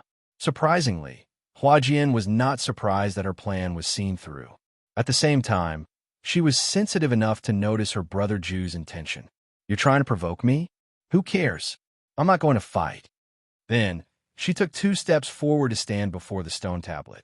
Is there a rule that says those who don't fight can't see the rules? Seven Kills did not seem to understand what Hua Jian was saying. He asked with confusion, Pretty lady, if you don't fight, how are you going to complete the main mission? The content of the main mission is ambiguous, Hua Jian replied without turning her head around. Furthermore, the mission tab does not say that after surrendering, you'll be teleported out of the scenario, right? You have a point. Seven Kills scratched his chin and nodded. Even though the content of the main mission is to win the martial arts competition, what is the concept of victory? Is it to become one of the 10 challengers, or to successfully kill Yuan Luji? I think, no matter which one it is, the difficulty is very, very high. Feng Buju continued. In comparison, killing all the players other than yourself before the martial arts competition might be easier. Furthermore, based on the basic rule of killing games, as long as you're the last surviving player, you'll win, and it won't matter if you don't complete the main mission. That's easier said than done, Xiao Tan said. Currently, before the martial arts competition ends or something happens, it's impossible for players to kill each other. If you want to kill each other off the stage, you have to have the confidence to kill all your opponents before the demon generals arrive. If you can't do that, for example, if you only kill 1 or 2 people before the demon generals arrive, then all your efforts will be for naught. You'll be doing all the work for others. Now, he was able to analyze the problem easily. With regards to the killing in the ring, it's also very difficult. Even if the announcing statue calls out the names of 2 players, one of them can escape death by surrendering. There's no need to fight at all. You're right. That's the real difficulty of this scenario. Feng Buju placed his hands in his pockets and paced around. That main mission is just a catalyst. It has led us to a relatively safe environment where personal fighting is prohibited. Here, whenever a player's name is called, they'll be faced with a very dangerous duel. Directly admitting defeat is indeed an absolutely safe way to get through this once and for all. But based on my gaming experience, this kind of solution that seems to conflict with the main quest on the surface and does not require any skill at all will definitely come with a price. It's just that we don't know what the price is yet. At this point, he glanced at Flowery Jian and continued. Now, the problem in front of us is how to successfully kill all the other players in such an environment. And before we achieve that goal, each of us has to pray that our names will not be called too many times. After he said that, the 4 who were gathered together lowered their heads, and their expressions were solemn. To be honest, the conversation between them and the atmosphere was rather strange. They were a group of people who were supposed to fight for themselves, but they were gathered together to discuss how to kill each other. This indirectly reflected that each of them had considerable confidence in their own ability and intelligence, and they had a very good gaming mentality. At the same time, on the other side of the training ground, Ruo Yu, who did not participate in the discussion, was communicating with Windmark. Both of them were the type who kept their words short and to the point. Even if a normal person stood next to them, they might not understand what they were talking about. In any case, Uncle Feng was teaching Ruo Yu the correct way to use the twin swords. Chapter 832. Ku. With a muffled groan, a brawny man was sent flying and fell to the ground. At this moment, his weapon was broken, and his armor was full of cracks. The only thing to be thankful for was that he was still breathing. Oomph. Looking at Honda Tadakatsu, who had lost consciousness after falling to the ground, Lucar Bernstein sneered. If he had admitted defeat earlier, he wouldn't have lost so miserably. As he muttered this sentence, he had already turned around and was ready to leave the arena. It seemed that he didn't intend to go forward and kill his opponent. The martial arts competition is over. 5 seconds after Honda lost consciousness, the announcing statue announced the result of this competition. The winner is Lucar Bernstein. The loser is Honda Tadakatsu. This result was beyond many people's expectations. In the unparalleled universe, Honda Tadakatsu's martial arts setting was very high, and he was vaguely on par with Lu Bu. In history, it was unlikely that Honda Tadakatsu could compete with Lu Bu in terms of martial arts.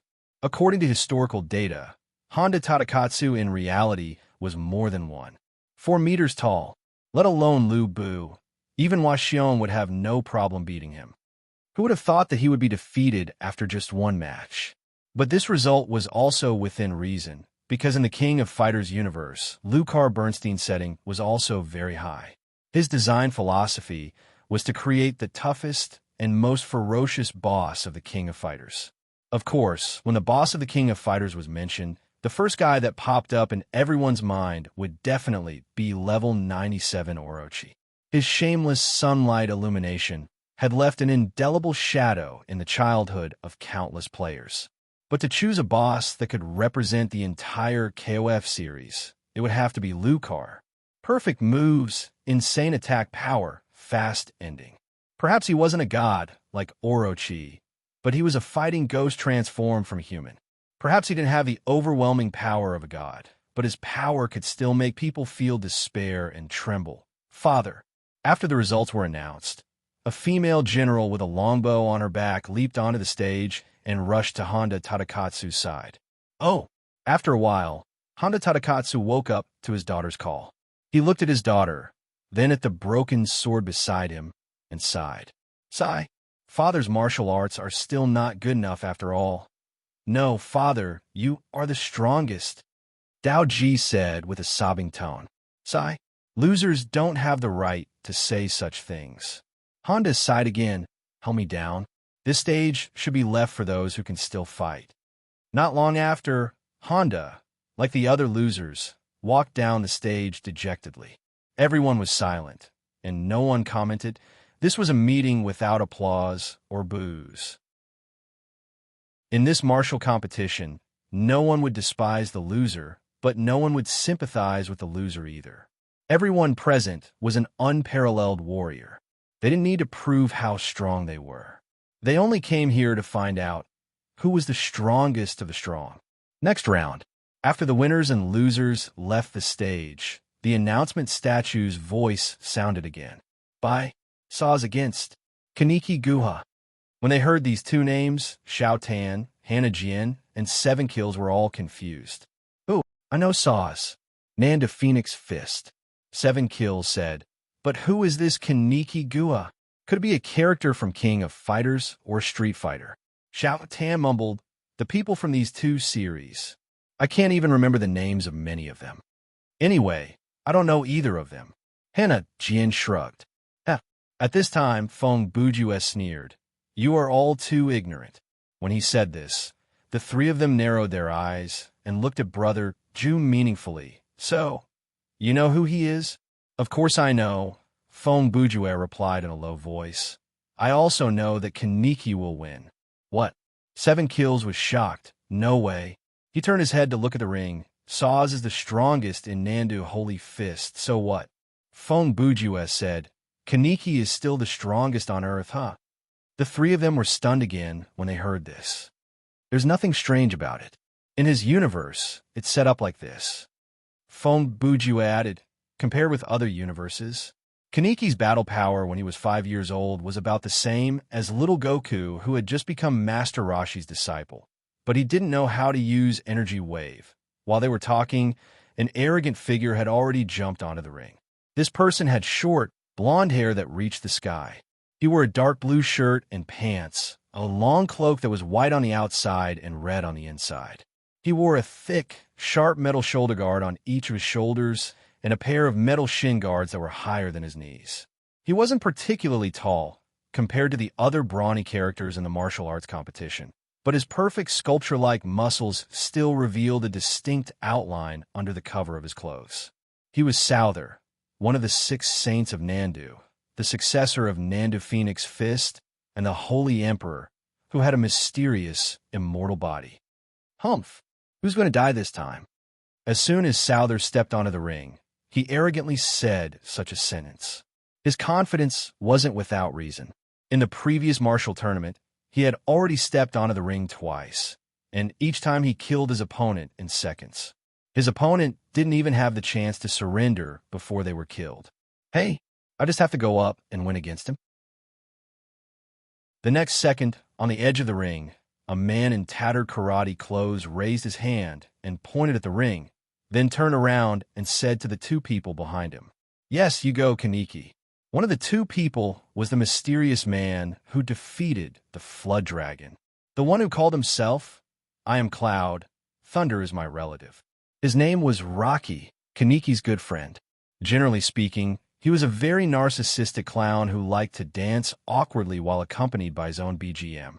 But his strength was indeed very strong, and his unique skill was the super invincible King Kong fist that was said to be able to fire 50 shots in a second. Good luck, Kaneki. We will support you from below the ring. The other one was dressed in a dark blue Nipponese middle school uniform, and he had a face that resembled a ghost. He had a square face, square eyes, a large mouth, and 2 sharp canine teeth. However, his appearance didn't give off a terrifying feeling. On the contrary, it was rather amusing. His name was Zydo, and he was the young master of the violent group, Fire Hall Group. He was very violent, and he often didn't go to school, so no one knew his real age. He was also Kaneki's good friend. Oh, okay, I will do my best. Kaneki had a harmless and innocent smile on his face. He responded and then jumped onto the ring. Kaneki Guha, National Treasure Kenichi, and the 2 people above came from the comic Burn, Big Brother, or the good kid of the forest. He was a child who grew up in the mountains, and this year, forever, he was 13 years old. He had long black hair that reached his waist, and a pair of Ultraman-like goose egg eyes. He wore a white karate suit with torn sleeves and trousers, and a black belt around his waist. He was kind by nature, and his IQ and EQ were close to that of a child. Usually, he would turn into a short and cute version of himself, and even his sister could easily lift him up and put him into the pocket of her bicycle. But when he was serious, Kaneki would turn into a muscular man with a height of 1.9 meters and become the strongest man on Earth. Huh, are you serious? Saw Kaneki, who jumped onto the ring and immediately showed an undisguised expression of disdain. Hello, I am Kaneki. Kaneki raised his hand and greeted him with a smile. Oomph. Saz closed his eyes and sneered, "Kid, hurry up and surrender. I am too lazy to kill you." In his view, this ordinary-looking Kaneki was basically a villager-level trash, and killing him would not give him any sense of accomplishment. Kaneki scratched his head, thought for a few seconds, and then asked, "What is a portrait?" "It is surrender, not portrait," Saz corrected. "Surrender to the river," Kaneki said with a puzzled face. "It is surrender." Veins popped out on Saz's head, but he still closed his eyes and pretended to be calm. Both? Kaneki was not pretending to be stupid. He was really stupid. "Bastard." Saz opened his eyes. You dare to play with me?" Before he finished his words, the Holy Emperor rushed forward and punched at Kaneki's face. Bang! In the next second, the punch that was strong enough to shatter metal landed squarely on Kaneki's face and sent him flying. Saz did not use any skills. He only threw a punch because he felt that there was no need to use any ultimate move on this kid in front of him. Oomph. Boring. After Saz pulled back his fist, he flung his cloak and turned around, ready to leave the ring. He thought that even if Kaneki did not die from this punch, he would not be able to stand up again. But a scream quickly sounded. It hurts. Saz turned his head and saw. Kaneki had already stood up from the ground and was running around in circles while holding his nose. It hurts. My nose is bleeding. Kaneki's eyes were wide open, and he was running around like a headless fly, but he still looked very lively. This kid, Saw's eyes slightly changed, and he thought to himself, pretending to be a pig to eat a tiger? He was also quite a shrewd person, so he would not use the excuse of it was an accident to brush himself off. In any case, this kid was fine after receiving his punch. This was a fact. This showed that Kaneki was not someone to be trifled with. Idiot. The opponent is a striker who kills without blinking. You will die if you continue like this. West, who had an IQ close to a normal person, was also very anxious, so he quickly shouted. Loki also said, Kaneki, you have to do your best. Don't forget, only by defeating you and Luzi in the end can our world be restored. Only then can everyone return to their original lives. For this, you can't lose. Original life. Kaneki heard this, and he was lost in thought as he looked at the sky. Many good memories of his family and friends appeared in front of his eyes, making his fighting spirit ignite. It's hot, it's hot. When I said burn, his hair was really on fire, so he rolled on the ground a few times to put out the fire. Hey, what's happening on the stage? Xiao Tan, who was watching the fight, was quite puzzled. How did his hair inexplicably catch fire?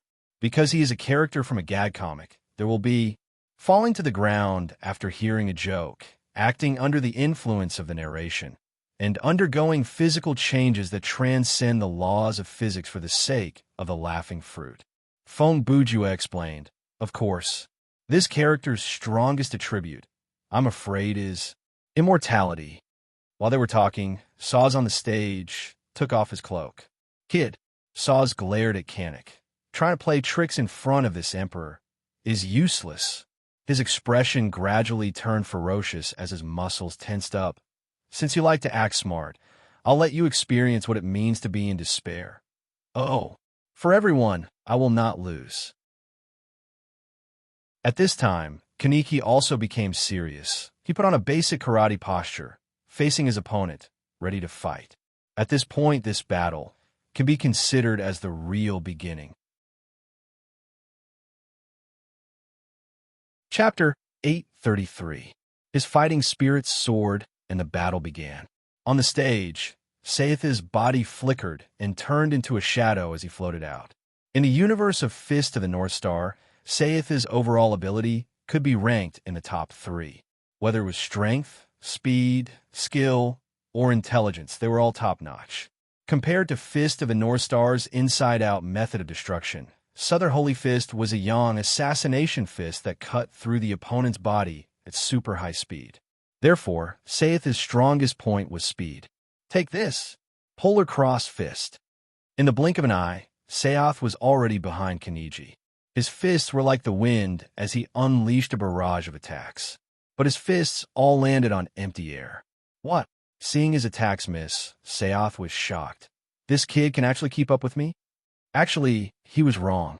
Kaneki was not keeping up with him, but faster. At this moment, Kaneki had already dodged the attack and circled behind his opponent. Hey, this forest kid did not have any killing moves. His attack was just the most common straight punch in karate, but ugh. Saith's heart was punched, and he cried out in pain as he knelt on the ground. The power contained in this punch was something he had never seen before. It did not seem like it came from a human. After spitting out a mouthful of blood, he could not help but think, this kid, his punch is even stronger than Raoul's. I won. Kaneki looked at his kneeling opponent and did not have the slightest intention of finishing him off. He only clenched his fist and said this with a serious face. After all, he was a character from a daily comedy manga. He was overly kind and naive. How could an opponent like the Holy Emperor admit defeat so easily? After a few seconds, Saith caught his breath and did a roll to Kaneki's side. What a joke. This is just the beginning. Kaneki's eyes were following his opponent. Seeing that his opponent was about to attack again, he turned around to block. This time, I will not be careless. Seoth raised his hands, and his fighting spirit rose. Southern Dipper, exploding star wave. Southern Dipper extreme technique, fist wind howling arena. Murderous aura surged as it tore through the air. Kaneki stood with his feet apart, the soles of his feet touching the ground. He almost never wore shoes or socks, and raised his arms in front of his body to protect himself. Chi, chi, chi. The cross-shaped fist wind was like a flying eagle, rushing forward. Kaneji's arms were hit, blood splattered like snow. However, after receiving this attack, Kaneki did not retreat a single step and still stood firmly in his original position. This brat. Saoth's heart burned with a nameless flame. In an instant, he used his ultimate move. Phoenix Cry. This technique was similar to the body enhancement technique, a continuous status skill. Although the effect wasn't as obvious as body enhancement spell, the advantage was that it didn't have any side effects, and it didn't cost him any HP. The reason why the Holy Emperor would use this move was self-evident. He had already realized that, in terms of physical fitness, Kanek was above him. Prepare yourself. Seoth leaped up and kicked his opponent diagonally. Sky-soaring star kick. Kaneji was naturally aware of this, or else he wouldn't be standing on this stage. Facing Saw's killing move, his expression changed. He turned around and did a divine dragon tail swing, a roundhouse kick toward the sky. Using leg to leg, he met his opponent's Southern Dipper consummate skill. Acha. Kanek's moves didn't have any cool names. He only knew how to shout out some strange words to match his breathing. Bang! The two moves collided, and the sound of fighting spirit was heard. The result was, Gu, Seoth, who was attacking from above, was pushed back to the sky by a huge force. His move that contained fighting spirit was scattered by Kanek's pure strength and turned into nothingness. His blood was also churning inside his body, and he felt like he was injured internally. This is simply unbelievable. Below the stage, 7 Kill saw this scene and murmured, "This is the so-called 1 strong can beat 10 skilled. When strength and speed break through to a certain level, the concept of fighting will change completely." Feng Bujue continued, "At that time, exquisite moves will instead become superfluous movements. It's like two people who can destroy stars with one punch. The key to victory is nothing more than whose fist can reach the opponent's body at a faster speed and from a shorter distance." Brother Bujue, Xiao Tan said, "You said before that when Kanek was 5 years old, his fighting strength was comparable to Goku's. What about his current strength? Although he looks tall and strong now, he's only 13 years old. As for his strength," Feng Bujue said thoughtfully, "he can break an entire building with one kick, destroy metal objects as easily as crumpling paper balls. If he's serious, he can run on water or walls. If he grabs Loki and spins in an open space, he can change the direction of a typhoon. If he's angry, he can split the ocean in a short period of time. What about the last two?" Hua Jian's expression was interesting. 7 Kills said with a pained expression, "Although I don't know who that Loki is, I feel a little sorry for him." At the same second, Chu. On the other side of the stage, Loki sneezed. "What's wrong? Did you catch a cold?" Sito turned to look at him. "Haha, it's nothing." Loki closed his eyes, revealing his standard look that deserved a beating. "There must be a cute girl missing me again. It must be like this. Haha." He crossed his arms over his chest and raised his head to laugh. "I'm ashamed to know someone like you." Sito shook his head and said. Back on the stage, after 7 or 8 seconds, Saw's finally landed on the ground. When he stood up, his legs were still trembling. This was not only because he fell from a high place, but also because he had a foot fight with Kanek. Is this kid a monster? South's heart was filled with shock. He was wearing shin guards and had the support of his combat aura, yet he was completely outmatched by a barefoot brat. This was too much of a blow to his self-esteem. "Surrender. You've already lost." Kanek maintained his tall and serious state and pointed at Saws. "Ha ha ha." Saws laughed coldly, then shouted, "Who do you think you're talking to?" He stood up straight. An emperor will never run away. With a roar, Seo's figure flashed as he charged at Kaniji once more. No matter how many times you try, it's useless. Kanek looked straight ahead, watching his opponent's every move. Look at that. Suddenly, Saz, who was running, pointed at Kanek's back and shouted. Ah! Connie was stunned when he heard this, and he turned his head to the back with an adorable expression. Idiot! Don't fall for such an obvious trap. Loki shouted from below the stage. He's tricking you. Kanek, don't fall for it. Sito also shouted to remind Kanek. Huh? Kanek was still a little confused and did not immediately react. Ha ha ha! Big idiot. Saz laughed and arrived in front of Kanek. Even if you have monstrous strength, an idiot will still be an idiot. Before he even finished speaking, he had already used his strongest move. Saz's body stretched out. His whole body was in a cross position. Golden dough chi burst out and rushed towards the sky. As for Kanek, only now did he turn around, let alone dodge. He couldn't even raise his hand to block. Southern Dipper Phoenix Fist Profound. Heaven Soaring Cross Phoenix. Saz shouted the name of his move and attacked. Kanek was caught off guard and was hit by his opponent's profound at close range. A second later, the two of them collided. South took the opportunity to withdraw his attack, and Kaneki fell to the ground. Too despicable. You bastard. Sito shouted from below the stage. Loki also said, We won't let you go. Ha! Ha ha! Saz laughed. A group of nobodies, delusional to challenge an emperor? They thought they had won, but, ugh. 2 seconds later, a groan came from behind him. Saz looked back and saw that Kanek was still alive, but his injuries were too severe and he couldn't stand up. He's not dead yet, he muttered and walked towards Kanek. Humph. Little brat who dares to play tricks on the emperor, let me send you on your last journey. Ka! Kanek, quickly admit defeat. You'll be killed. Sito saw this and quickly reminded him. If I surrender, Kanek said with difficulty, everyone won't be able to return to the original. PFFF. Before Kanek could finish his words, South's foot landed heavily on his lower back, causing him to scream out in pain. Yeah, how could I let you surrender? Saz sneered. I want you dead. Damn it. You despicable bastard.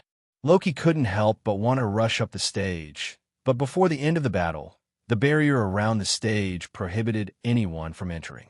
With Loki's strength, he couldn't break through the barrier with brute force. In the end, is this the ending? Watching the development on the stage, 7 Kill's displeasure showed on his face. Is indeed despicable. Xiao Tan added. Hua Jian also said, What emperor? He's just a despicable villain. Oomph. You're all too naive. Feng Bujue sneered. Saz's methods are understandable. He was just targeting his opponent's weakness to break through. Look, Kanek himself didn't complain at all. He was right. Kanek, who was being trampled by Saz, didn't surrender, nor did he curse.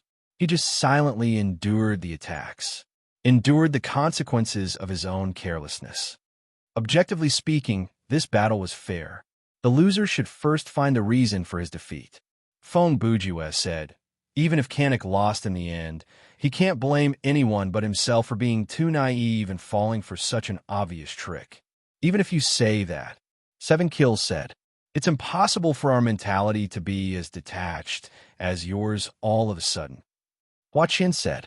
Xiao Tan said, Brother Bujue, can't you think of a way to help Kanek? Think of a way? Feng Bujue looked at Xiao Tan. Do you think I'm a god? Look. He looked around.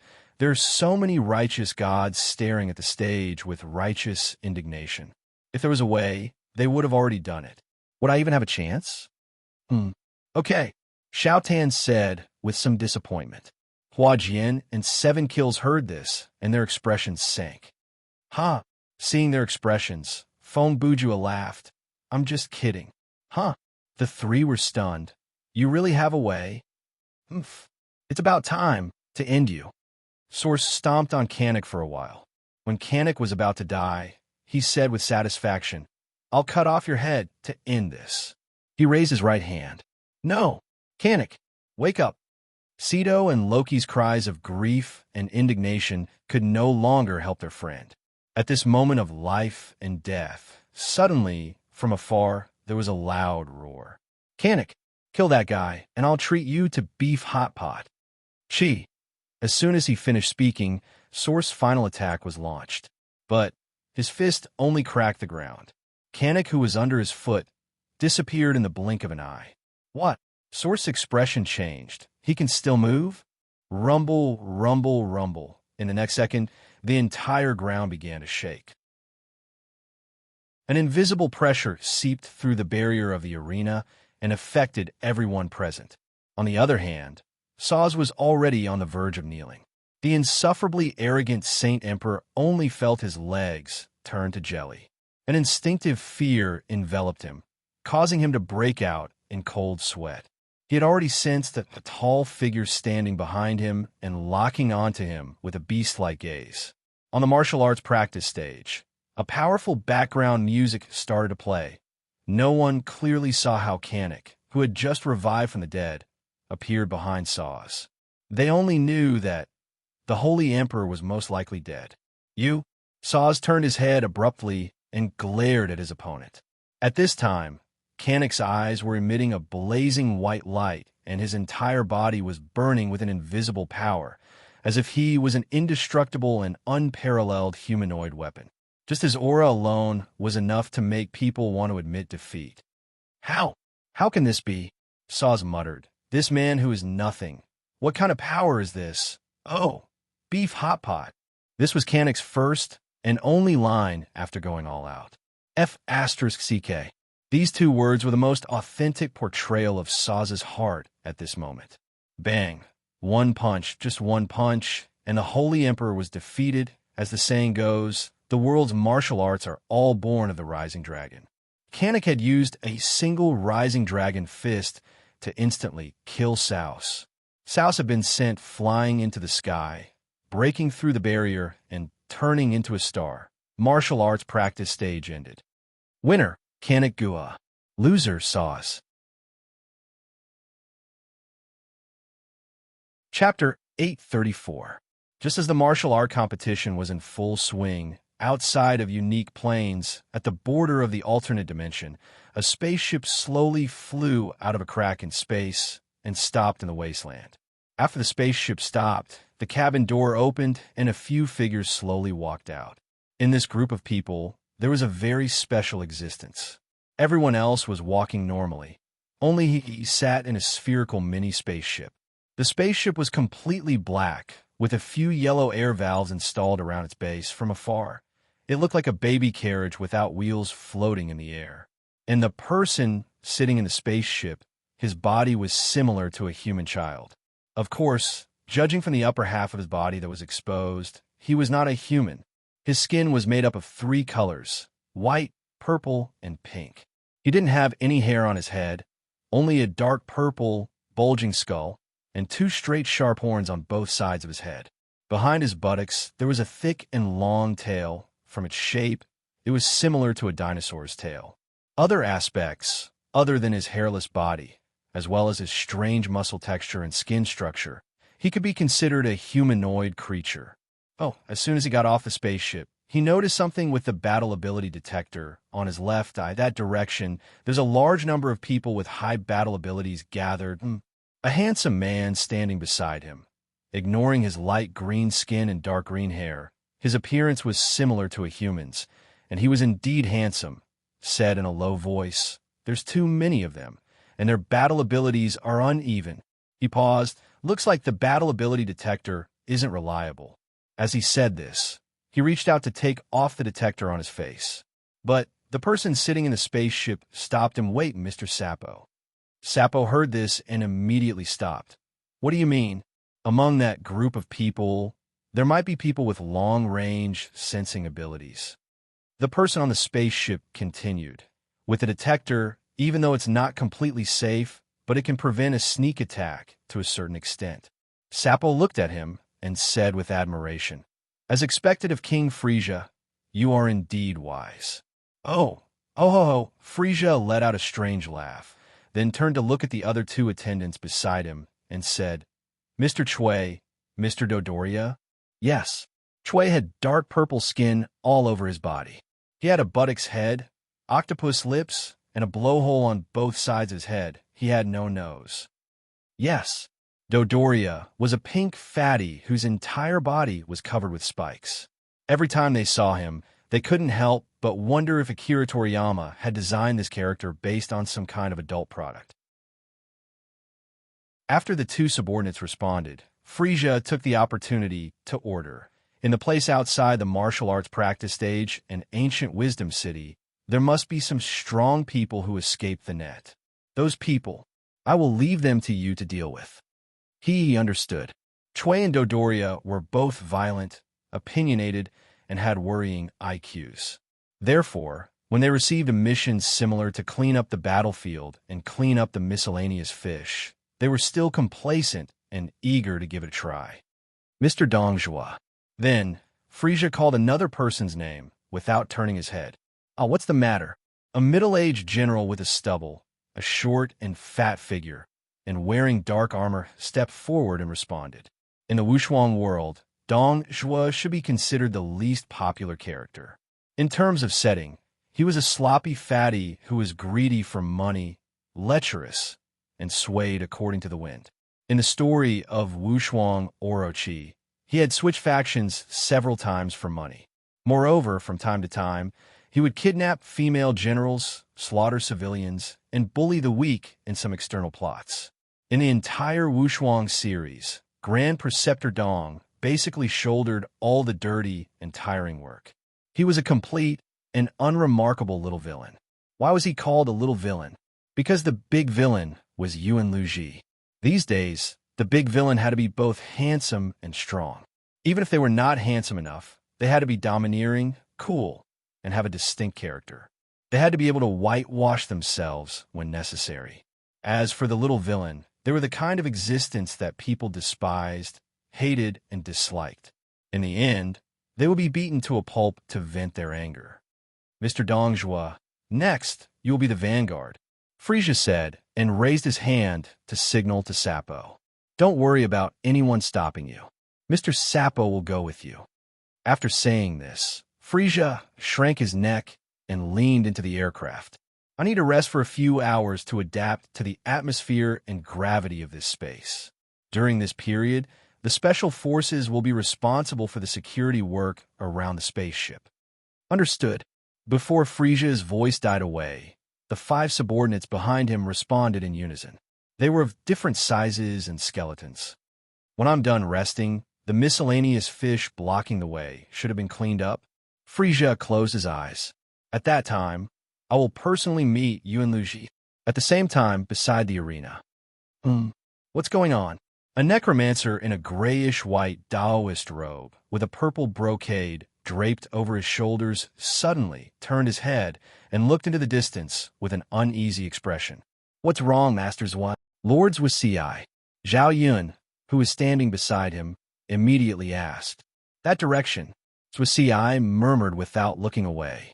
A strong evil aura suddenly appeared. Evil aura. Zhao Yun asked, is Yuan Luji's subordinate plotting something? No. Even Daji or Ping Qing Sheng. They don't have that kind of power, Ci muttered. Oh, another necromancer, standing beside Ci, said, is there such a thing? Why didn't I feel it? Master Zhang. Zhao Yun wanted to say that Zhang Ruochen was not skilled enough, but after thinking about it, he decided to give Zhang Ruochen a way out. Could it be that your Vulcan god staff was broken in the previous duel and affected your ability? Oh, that makes sense. The necromancer in yellow was Zhang Jiao, the necromancer who was the boss of the early stages of the Unparalleled series the most. Fellow Taoist. At this moment, another person suddenly joined their conversation. Did you feel it too? The 3 necromancers who were talking turned their heads and saw a Taoist in purple. This person had a dignified appearance with a tall and straight figure. His long hair fluttered in the wind, and his purple robe was gorgeous and extraordinary. He wore a Taoist crown on his head and carried a sword on his back. His temperament was otherworldly, and he looked like an immortal. He was the head of the six strings of the Dao realm mystic faction, Song. Oh, it's the head of the six strings. Sorry for the disrespect. When Zhuo Ci and Zhang Jiao saw this immortal, they bowed respectfully. Fellow Taoists, there's no need to be so polite. Song returned the greeting and said, just now I also felt it. In that direction. He looked up and pointed with his horsetail whisk. A strong, evil aura suddenly appeared, and it's wild and powerful. It's even stronger than Yuan Lu Ji in ancient Wisdom City. What? When Zhao Yun heard this, his expression changed. At the same time, many powerhouses who had sensitive hearing turned their heads and looked at the head of the six strings. Even though the competition on the martial arts practice stage was still going on, but it was very unlikely that the attention of those people would return to the arena. On the other side, in ancient Wisdom City, Yuan Lu Ji, who was talking to Ping Qing Sheng in the main palace, suddenly fell silent. After a few seconds, he suddenly laughed. In ancient Wisdom City, no one had ever seen Yuan Lu Ji laugh like this. He, ha! This cold and indifferent demon king actually let out such carefree and excited laughter. So that's how it is. He said these two sentences without any rhyme or reason. Then, he looked at Ping Qing Sheng again. When a strange monk was stared at by Yuan Lu Ji, he suddenly felt his blood turn cold. In the next second, Ping Qing Sheng seemed to have gone crazy. He shouted loudly and suddenly raised the huge string of prayer beads in his hand. Then he activated the demonic energy on the beads and exploded it. Chapter 835. You finally gave yourself away. Daji, who was standing beside Ping Qing Sheng, was already prepared. She reacted almost as soon as Ping Qing Sheng attacked. In the blink of an eye, a pair of demon pearls floating in mid-air went up against the prayer beads that were flying in all directions. The demon aura and demon aura collided in mid-air, creating bursts of black and purple light. You think you can do whatever you want here? After neutralizing Ping Qingxing's attack, Daji immediately controlled the Kingdom Collapse, the name of the demon pearls, to chase after him. However, just as Daji blocked the demon aura, Ping Qingsheng had already retreated and prepared his second attack. The target of his second attack was the dome of the main palace. Bang! Before the light disappeared, there was another explosion. It was obvious that Ping Qingxing's explosive attack just now was just a feint. His real goal was to open up a tunnel above the building so that he could escape. Ping Qingsheng knew that with his strength, he could not cause any damage to the Demon King. Even if he fought Daji one-on-one, he was not confident that he could win. Plus, there were dozens of demon generals sitting in the main palace. If they really fought, he would be dead. In the blink of an eye, Daji had just taken a few steps when Ping Qingsheng turned into his aura and escaped through the hole that he made. No need to chase. Yuan Lvji's voice immediately sounded. This sentence was mainly for Daji, but also for the demon generals in the main palace. But, Lord Yuan Lvji, Daji seemed to want to say something. But Yuan Lvji interrupted her. It's fine. He closed his eyes again and sat with his chin resting on his hand. Ping Qingxing's loyalty was built on the basis of his obsession with power. If he betrayed me, it means he thinks that he has found a stronger master. How can there be someone stronger than you? Daji smiled charmingly. You are invincible. In this world, Yuan Lvji was not in the mood to listen to Daji's flattery, so he interrupted her again. There is no such thing as invincible. When he said this, his tone was meaningful. No one knows it better than me. Below Guji City, martial arts stage. Next match. As soon as the previous match ended, the announcing statue continued from Wang Tanji versus Ningning. It's my turn. When her name was called, Ningning was standing beside her husband, Toyotomi Hideyoshi, and chatting with him. She looked quite relaxed. After hearing her name, she just casually muttered a sentence and walked towards the ring. This is bad. It's my turn. On the other side, Xiao Tan, who had also been called out, reacted much more strongly. No matter what, The other party is an unparalleled general.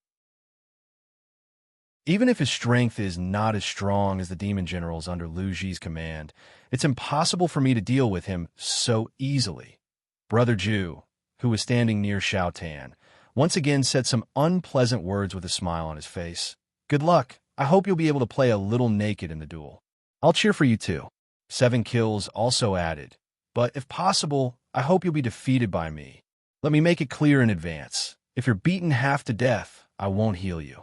Hannah Jin added in at the right time. Hey, everyone wants me to die. Xiao Tan narrowed his eyes and looked back at the 3 of them. Just a reminder, don't forget that this is a killing game that doesn't discriminate between players. You have to have basic combat awareness. Feng Bujue added seriously. Huh. Xiao Tan laughed drily and did not say anything else. He walked straight to the ring. Before he walked far, Feng Bujue had already turned and walked in another direction. The person Brother Ju was looking for was naturally the leader of the 6 strings song, at the edge of the strange dimension on a sand dune. Beep, beep, beep, beep, beep. Chui used the air dance technique, Kung Fu and Dragon Ball, originally belonging to the Crane School. After the Z-series started, almost all powerful characters knew it. The principle was to control the chi in the body to resist gravity, while pressing the combat power detector. He muttered, strange. I clearly found that there was a guy with a combat power of about 10,000 here. Why did the signal disappear after I got here? Oomph. Sure enough, you came. Suddenly, an indifferent voice came from the wind. Ahem. Ahem. Since you're here, stay. Another gentle voice, who was coughing, followed closely behind. Before the 2 of them finished speaking, a light burst out above the sand dune. A golden-white magic circle appeared, enclosing an area of dozens of meters around Chui. At the same time, Chui felt his body sink, and he fell heavily on the sand. What's going on? Why did the gravity suddenly become stronger? Chui did not know what a magic circle was, but he could probably guess that he had fallen into some kind of trap. Who's there? Who's scheming against me? Ahem, ahem, ahem. Accompanied by the cough, a lonely figure floated over. With cold eyes, I laugh at the gray clouds. I'm lonely all my life. I'm proud of the vault of heaven. Once the poem was announced, the identity was clear. This person was the civil and military crown, Marquis Jima, one of the wisest men in the lightning world. I still don't understand. 2 seconds later, another figure appeared beside the sand dune. Why do you guys have to recite poems every time you appear? This man's style was completely different from Marquis Jima's. Marquis Jima was dressed in white, with a hairpin on his head and a long sword with a tassel on his back. He looked gentle and refined, and his face was like jade. But this man wore a very simple beige coarse cloth shirt and pants, with a beige shawl over his shoulders and a broad-bladed long sword at his waist. Although he was also quite handsome, his skin was bluish-gray, and his skin was dotted with many granite-like dark gray scabs. His light purple hair and pointed ears also seemed to indicate that he was not a pure human. This man was Prince Jerrigan Clay Weiss, a synthetic person with the power of evil spirits and rock men. He was known as the Cold Magic Swordsman. Chui glanced at Marquis Jima and Prince Jerrigan, respectively. The numbers on the combat strength detector made him reveal a cold smile. In order to defeat me, the 2 of you deliberately set up this trap, right? Ahem, ahem. This magic circle was originally prepared for Ping Qing Sheng. Marquis Jima coughed and continued. Until not long ago, I sensed that you and your companions had barged into this space, so we changed our target. I can also see that you are a bit stronger than that strange monk. Prince Jerrigan, who was standing on the other side of the magic circle, flung off his cloak and took a stance, as if he was preparing to attack. Chapter 836. So, I won't be polite. At this point, Jerrigan began to chant, Earth, obey my will. His magic energy began to move, and his figure followed.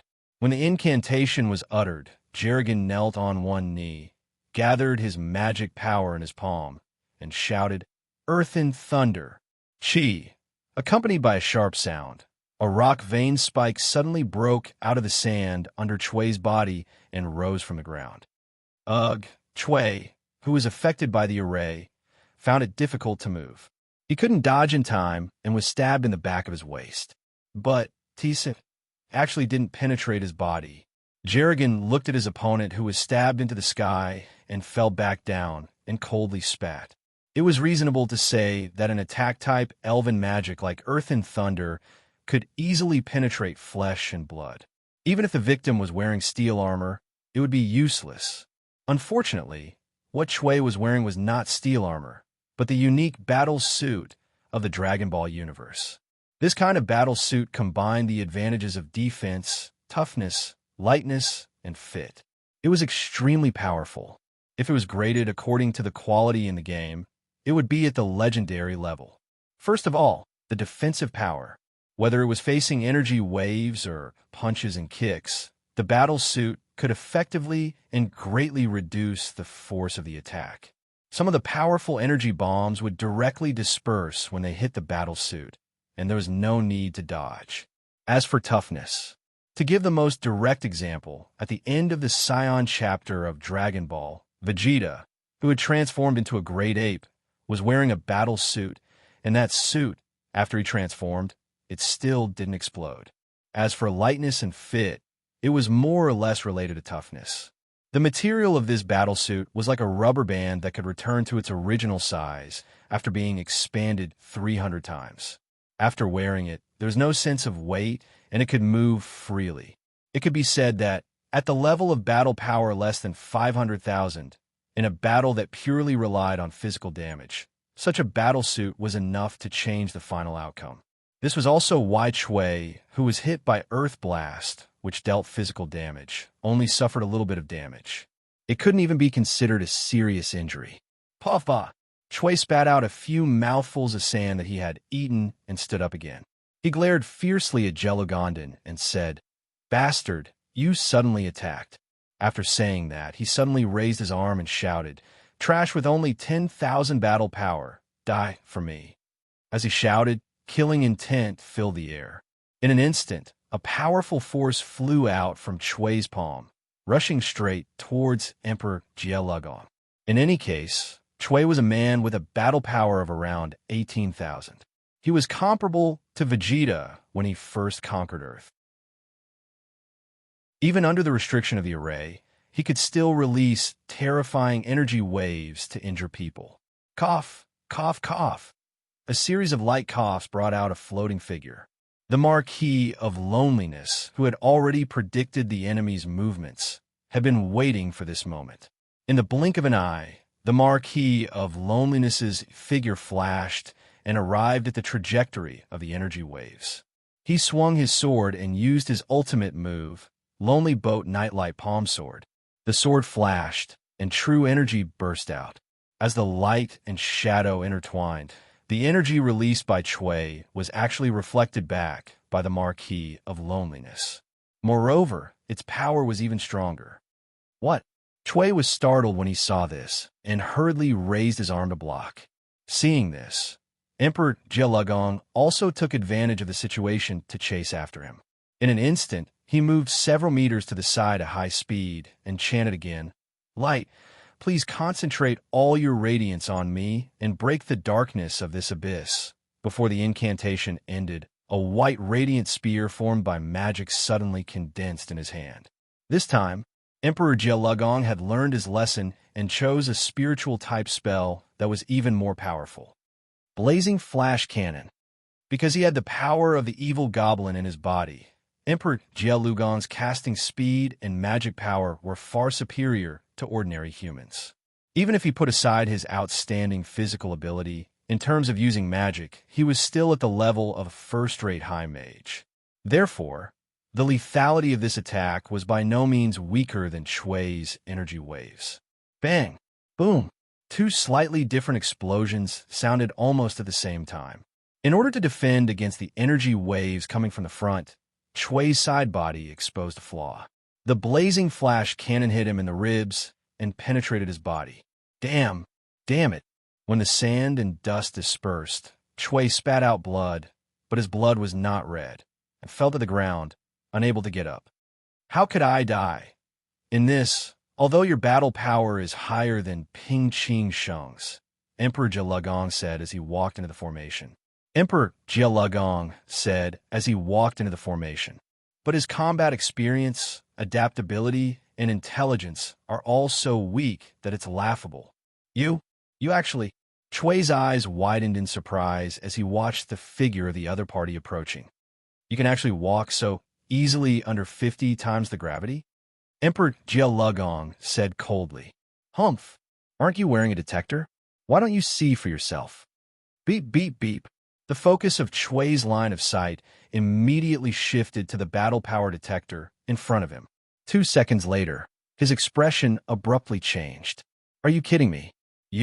Your battle power was only 10,000. Emperor Jialugong interrupted him. It's just the battle power represented by my synthesized body. Even if I close my eyes and sleep now, the detector will still show 10,000. He paused for a moment. My strength when serious, as well as the instantaneous battle power when magic is launched, is more than enough to deal with you. After saying that, he pulled out the sword at his waist and quickly and decisively gave Chui the final blow. At the same time, somewhere in Wushuang Plain. Humph! There are small fries with no backbone everywhere. Dodoria, who was flying in the air, said while pressing the battle power detector. His cleanup work went very smoothly. In a short period of time, he had cleaned up several teams of demon soldiers and demon generals patrolling outside, as well as 5 or 6 strongholds guarded by demon captains. Just as he used sky dance technique to fly to the next place where many battle powers were gathered, suddenly, a figure in the wasteland entered his line of sight. Dodoria's personality was rude and brutal. He liked to kill the weak, so he would not let go of this opportunity.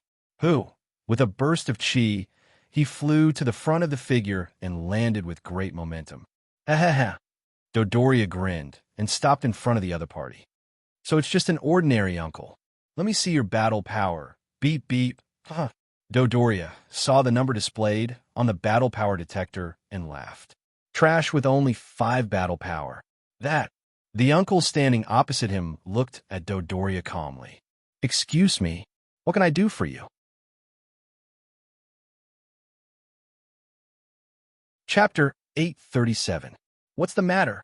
Dodoria had a ferocious look on his face as he repeated the other party's question. Do I still need to waste my breath on a scum like you? He roared and raised his hand, sending out an energy wave. Boom! There was an explosion, and smoke and dust suddenly rose. It was extremely difficult for the opponent to dodge a sudden attack from such a distance. Not to mention the uncle with only 5 battle power. Even Frisia, a monster with more than 500,000 battle power in his first form, might not be able to react. The smoke and dust raised by the energy wave had yet to disperse, and Dodoria was ready to leave because he felt that there was a 200% chance that the uncle had been blasted into nothing. However, 2 seconds later, the uncle's voice once again sounded from the smoke and dust. What are you doing? And I. Dodoria was startled when he heard the voice. You suddenly flew down from the sky and stopped in front of me. The uncle's words continued. Suddenly, very impolitely, you called me a scum. While he was speaking, the smoke and dust gradually dissipated. Suddenly, you attacked me. He paused. If you don't explain clearly, I will teach you a lesson. This guy, Dodoria, didn't answer the other party's question. After calming down a little, he retreated to a distance and raised his hand to press the battle power detector in front of him a few times. As a result, the number displayed on the detector didn't change. It was still 5. What a joke, Dodoria ferociously muttered. How could a man with only 5 battle power survive from that move just now? He thought for a few seconds and came to a self-deceiving conclusion. Could it be that I was careless and missed? Due to his limited IQ, the more he thought about it, the more he felt that this conclusion was correct. So that's right, it must be like this, that. The uncle looked at Dodoria, who was talking to himself, and revealed a somewhat impatient expression.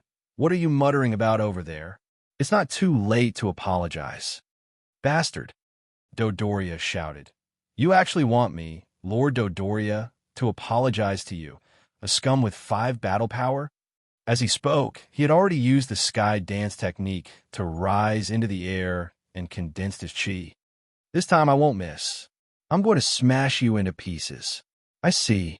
The uncle looked up at Dodoria and said calmly, "Although I don't know what your purpose is, since you have already said so, then I won't be polite." When his voice fell, the uncle's figure disappeared from Dodoria's line of sight. Well, what's going on?" Dodoria once again sunk into astonishment. Where did he go? Since Dodoria hadn't grasped the ability to perceive the opponent's aura, he basically relied on his vision to capture the opponent's movements in battle. Now that the other party had suddenly disappeared from his sight, his first reaction was naturally to seek help from the combat effectiveness detector. It was also at this moment that he saw an unimaginable number on the detector. Bang! The number only flashed for a second before the detector exploded due to data overload. At the same second, the uncle's figure appeared right in front of Dodoria.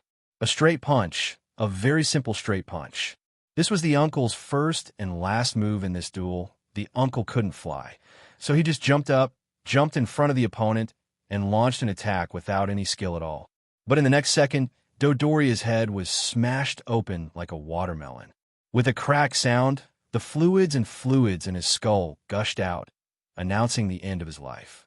A warrior with a battle power of 22,000 died, just like that. The uncle who killed him was called Ling Gue. He was 88 years old this year, and was a human from the demon realm. From the outside, Ling Gue looked like a very ordinary middle-aged office worker from the demon realm. Usually, Uncle Ling Gue treated people modestly, calmly, and gently.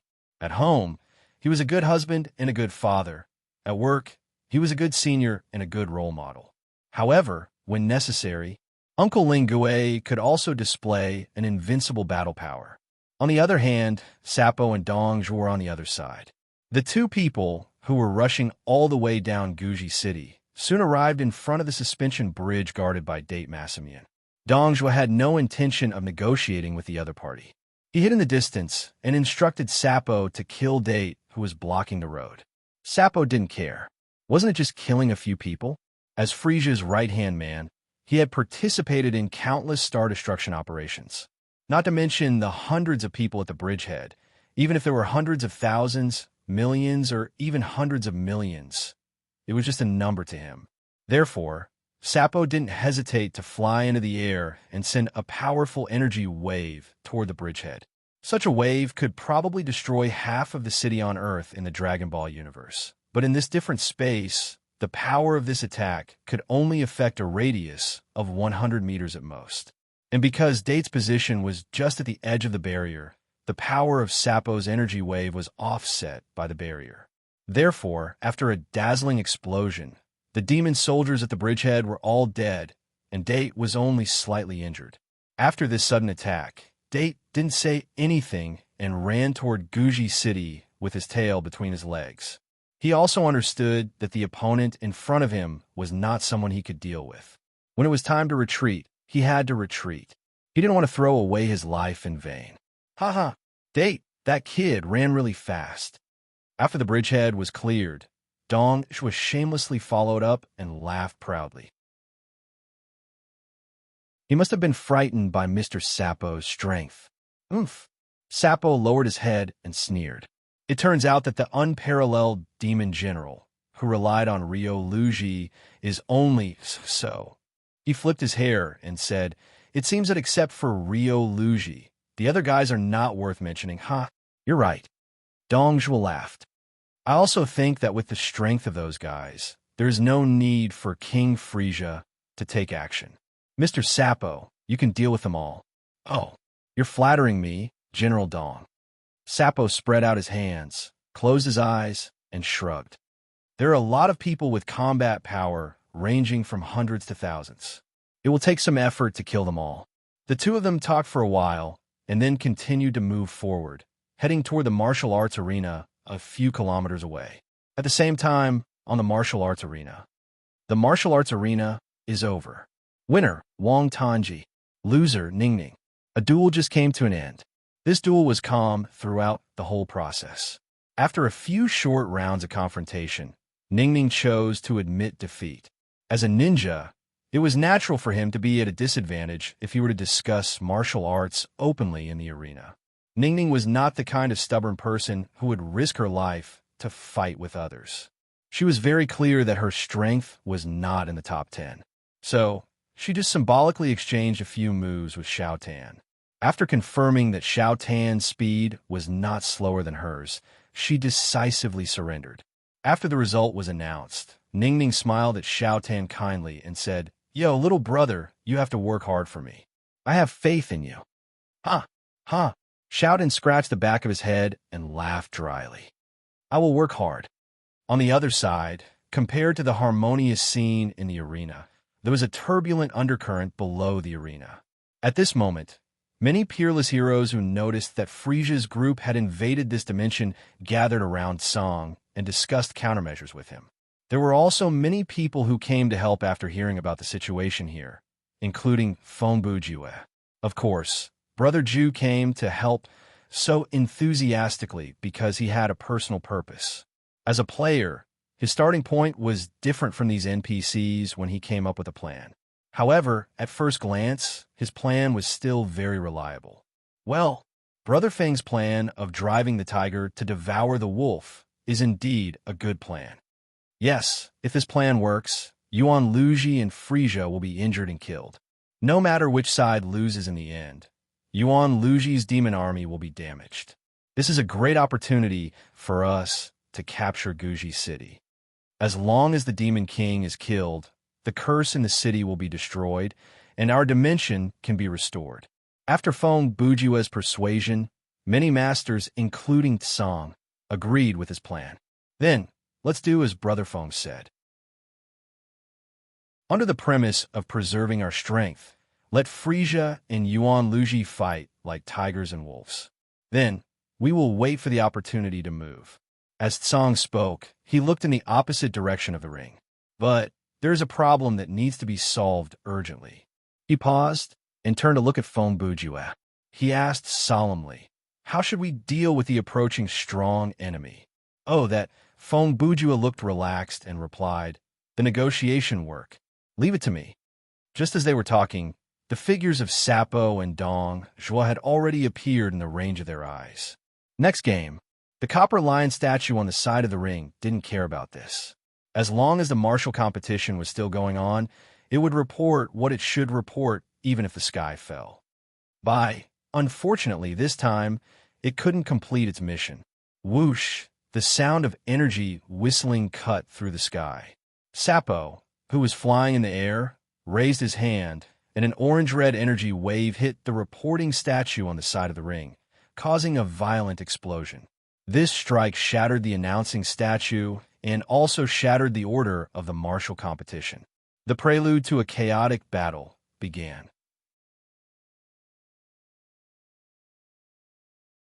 Chapter 838. Hey, can't we just have fun? This sudden attack made Feng Bujue think to himself. He attacked without even saying hello. He turned to look at Sabo, who was flying toward him at high speed. Or is this his way of greeting people? After the announcement statue was destroyed, the main quest still hasn't changed. On the other side, 7Kill's first reaction was to look at the game menu. It seems that the martial arts competition is still going on. Very good.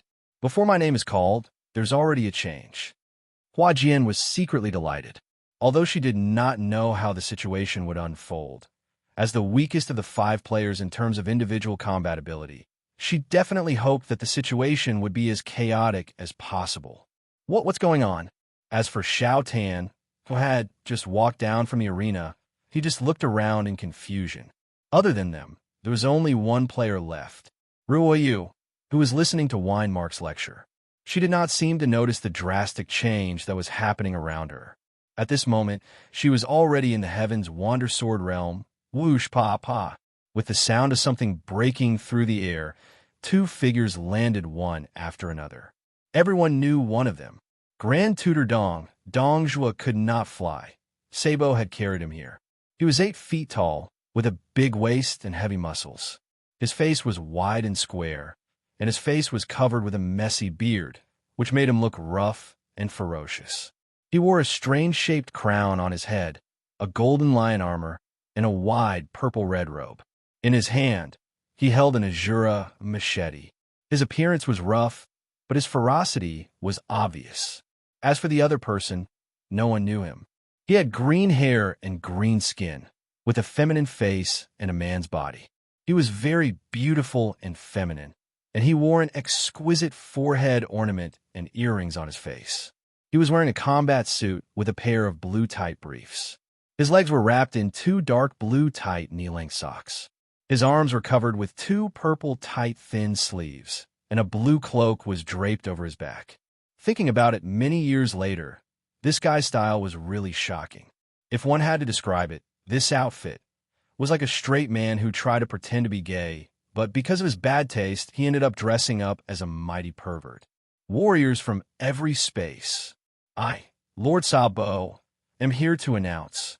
Sabo crossed his arms and stood tall, announcing loudly, "The great overlord of the universe, Frisia King, has arrived."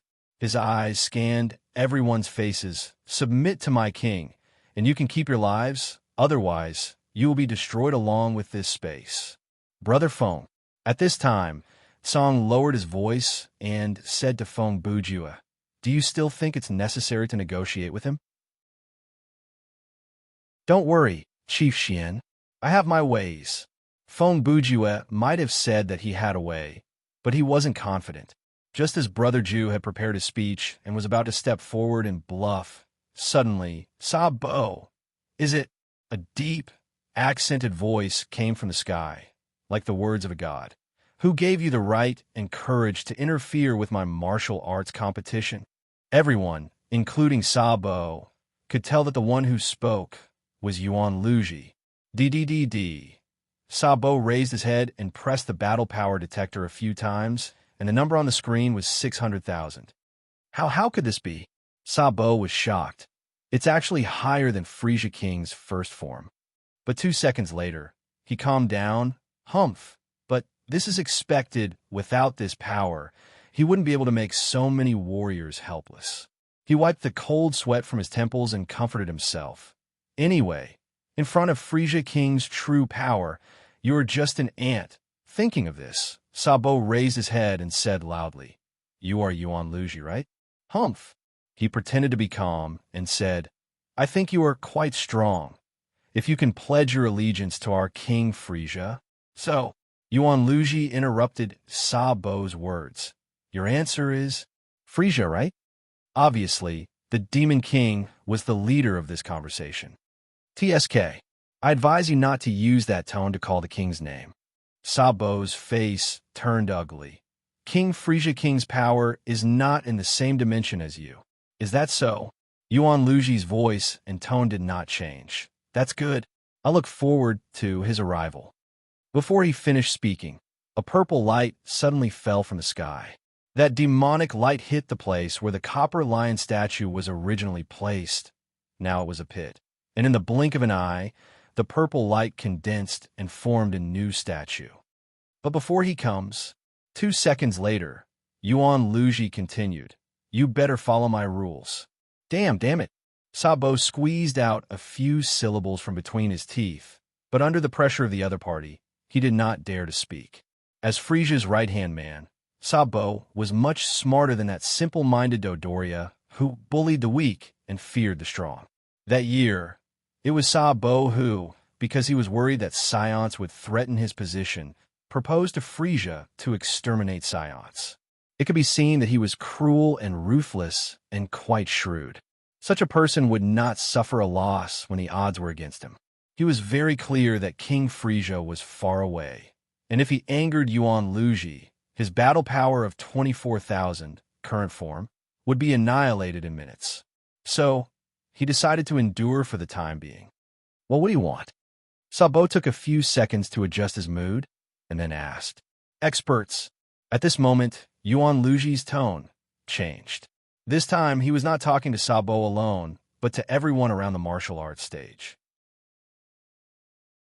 From now on, the martial competition will be changed to a challenge system. Yuan Luji continued. This Mr. Sabo will be the arena defender. Anyone who has not been eliminated in the previous duels can challenge him. He paused for a moment. The number of challengers will be from 1 to 5 a time. Speaking until here, Olji paused for a moment. Sabo, do you have any objections? Humph, this bunch of trash. After listening to the rules, Sabo roughly probed the battle power of the people present and felt no pressure at all. It doesn't matter if they all come together. He gave a very arrogant response. I will do as you wish and play with them. Very good. Yuan Luji continued. Then, everyone, please continue. Before Frisia comes here, if there is a challenger who can defeat Sabo, then this king will immediately come, and with my own strength and everyone present will decide the winner and loser. Finished speaking, the demonic voice stopped. Around a martial arts stage, there was a solemn atmosphere. After a few seconds, discussions sounded from everywhere. And the group of people who were discussing the most enthusiastically were no doubt the head of the strings and the many strategists around him. This, Song said thoughtfully, this is a once-in-a-lifetime opportunity. Standing beside him, a strategist holding a sword, Dao, nodded and said, that's right. As long as we can quickly deal with this Sabo, we can use everyone instead of 10 people to fight against Yuan Luji. This way, our chances of winning will greatly increase.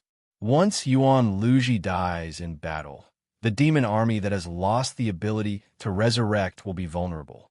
At that time, we can quickly attack the demon city and remove the curse. Once the space-time is restored, that King Frisia won't be able to threaten us. Is it really that simple? Feng Bujua's attitude was not optimistic, since Yuan Luji has the confidence to make the demon army in Guji City stay put and let him fight all of us alone. That means he has at least 50% confidence to win. Humph! It's that guy who is too arrogant. Another strategist holding a fan, Ishida-sansei, coldly snorted, I don't believe that with so many heroes here, we will lose to him alone. Speaking of arrogance, at this time, Jiang Wei raised his hand and pointed in the direction of the martial arts stage. Our current priority is to deal with that Master Sabo. While they were talking, Sabo's figure had already leaped and flew up to the martial arts stage. Humph! As the entertainment before King Frisia's arrival, it is indeed not bad. He closed his eyes, stood in the center of the stage, and arrogantly said, Come on. Anyone is fine. Let me, Master Sabo, teach you how I am different from you lowly warriors. Arrogant. Don't be presumptuous. Before Sabo could stand firm, an angry roar came. 5 figures leaped into the air at the same time from 5 different directions and landed on the arena. The 5 of them were awe-inspiring, bravery of the 3 armies. Their martial arts were peerless and unparalleled. There's a saying, riding a red rabbit for 1,000 miles, holding a green dragon for 5 passes. 8 feet long snake spear black-faced god, blood and soul in the formation. Fast horse chasing the wind, 1 spear, millions of soldiers locked in the sun. Lion helmet, silver armor, jade, faced man, the reincarnation of White Tiger Star-Lord. Frost and snow in golden armor, living up to the name of Thousand Tiger General. The 5 people on a martial arts stage were none other than the 5 tiger generals of Shu, Guan, Zhang, Zhaoma, and Huang. This round, at this moment, the reshaped announcement statue once again used its beastly roar to announce this round's challengers. Guan Yu, Zhang Fei, Zhao Yun, Ma Chao, Huang Zhong. Oh, Sabo looked at the battle power of the 5 people through the battle power detector, between 2,000 and 3,000. He then sneered, Hee hee, you 5 want to die first? Sure. Bang. Before Sabo finished his words, a strange sound came from a stage. It turned out that the 5 peerless martial generals had actually activated their peerless martial arts at the same time, using a move that only the 5 of them could activate together, the transcendent profound meaning.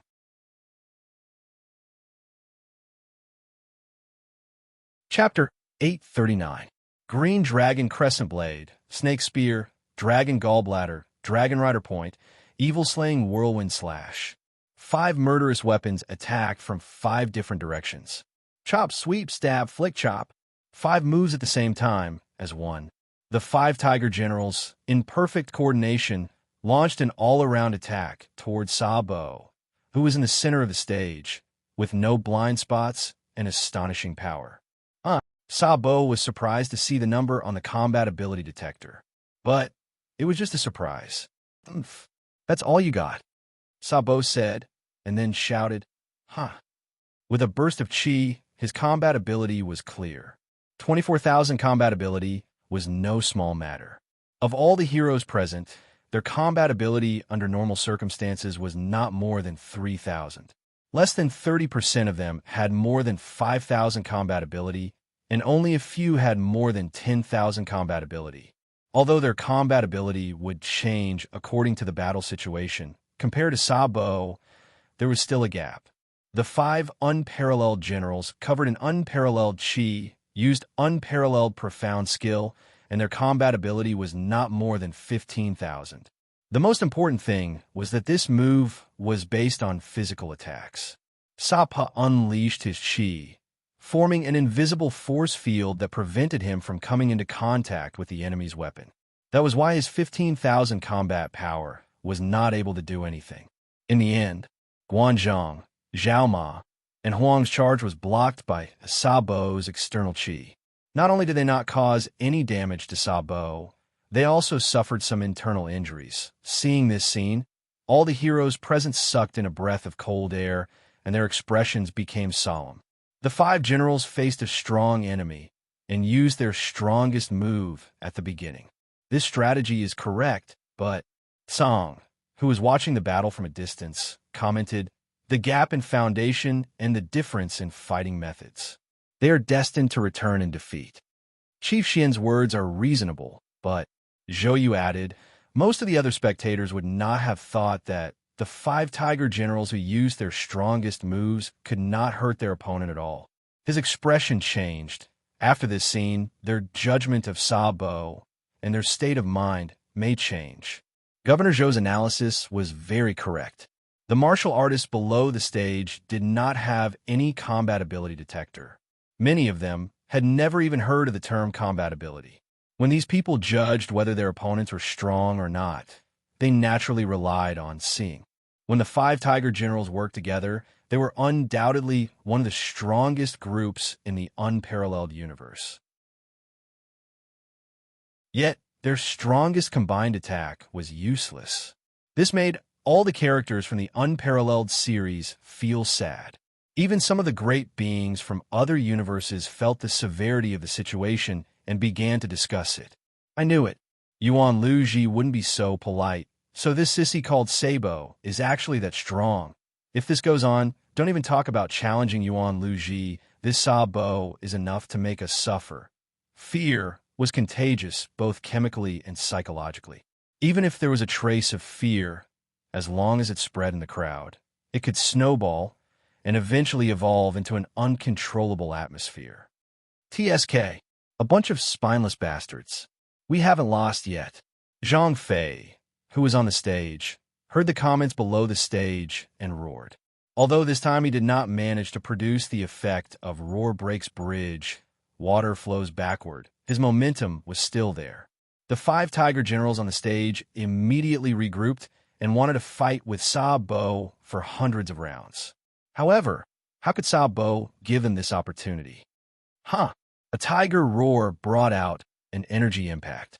Sabo did not say anything and first fired an air bomb in Zhang Fei's direction. The energy wave was indeed very powerful. The people in the Dragon Ball universe were strong because they could use the chi in their body and release this pure energy to cause damage to the enemy. Putting aside the energy slash, chi bullet, magic beam cannon, and other skillful moves, even the purest chi bullet had an astonishing destructive power. This point was especially obvious on Sabo, who had a relatively stable combat ability. Boom! Although Zhang Fei's movement was fast, he was not faster than Sabo's air bomb. He held the snake spear in front of him and rotated it to block, but it had little effect because the air bomb exploded after hitting the target. Ugh! Even with the unparalleled Do Chi protecting his body, Zhang Ida was still pushed back a few feet and spat out blood. Third brother. Guan Yu was extremely loyal and righteous. When he saw that his sworn brother was injured, he immediately became angry and became bold. His saber flashed as he unleashed the yellow dragon soaring to the heaven slash at the back of Sabo's neck. Humph too slow. Sabo had already noticed the opponent's movement. He relied on his absolute speed advantage and instantly flashed to the side. The next second, the air bomb flew and split the ground. Unfortunately, it all hit the air. Chi! In less than half a second, there was another change. Suddenly, a strong wind broke through the air and went straight for Sabo's temple. Pa! Sabo raised one hand, and a sharp arrow appeared in his hand. Old man, you use such an outdated long-range weapon. You want to hurt me, Sabo? Ha! Ha! At the same second, two light roars came from the direction of Sabo's ribs. Zhao Zilong twisted his body and thrust his spear out like a dragon. Ma Mengqi jumped up and put all his strength into the tip of the spear. It's useless. Sabo threw away the arrow in his hand and raised both his arms. His palms were aimed at the two men, and each of them shot out an attack. Bang! Bang! The two air bombs not only stopped Zhao and Ma Mengqi's advance, but also sent them flying. Kill! At this time, Guan Yu, Zhang Fei, and Huang Zhong each held their weapons and attacked. The five tiger generals continued their ferocious attacks, not giving Sabo any room to breathe. So annoying. I will kill you all in one move. Sabo's heart was filled with anger. He decided to end this quickly. He straightened his right arm and held his right shoulder with his left hand. He aimed his right palm forward and shouted, "Piercing air bomb." Bang! The tyrannical energy was released like a flood breaking a dam. It rushed towards the three unparalleled generals and drowned them. Sai Song, who was below the stage, sighed deeply. Why bother? For dignity, glory, faith, and righteousness. Zuo continued. The wings of the great virtue, so Zuo always called Liu Bei, they set an example, even though I wish to express my admiration for them. When Feng Bujue opened his mouth, it was like pouring cold water over a person's head, but some things had to be pointed out. But objectively speaking, it would be better for them to surrender after the first attack. The martial arts competition is over. Just when Brother Ju was talking, the announcement statue on the side of the arena announced the result. Guan Yu, Zhang Fei, Zhao Yun, Ma Chao, Huang Zhong. Challenge failed. This level of opponent is simply a waste of my time. As Sabo spoke, he kicked the unconscious Zhao Yun and Ma Chao out of the arena. After the two figures flew out, they were caught by Ase Nagamasa and Neo Kenji. Hanajian also ran over to see if there was any possibility of saving them. Who else? Sabo immediately shouted. Although his attitude was very arrogant and his behavior was very infuriating, for a time, no one came up to the arena. What's wrong? Because of this, Sapo became even more unrestrained. Small fries, are you frightened by Master Sapo's strength? He shrugged and smiled proudly. Looks like this can't even be considered as a sideshow. Before his voice died away, someone couldn't help but see. A figure leaped out from below the ring. Heaven's chosen hero laughs at the ancient and modern times. What's the matter in the mortal world? No one can compare to Fengming Shen Wu. Tao shakes heaven and earth, stand above the crowd. The figure fell, and the poem also came. In the poem, there were 4 words, heaven, earth, Tao, Tao. The identity of the newcomer was obvious. He was the chairman of the Tao sect, one of the 5 dragons of the imperial sky, blazing flame Qi Lin, the master of the Ao Tian divine martial palace, everlasting blade.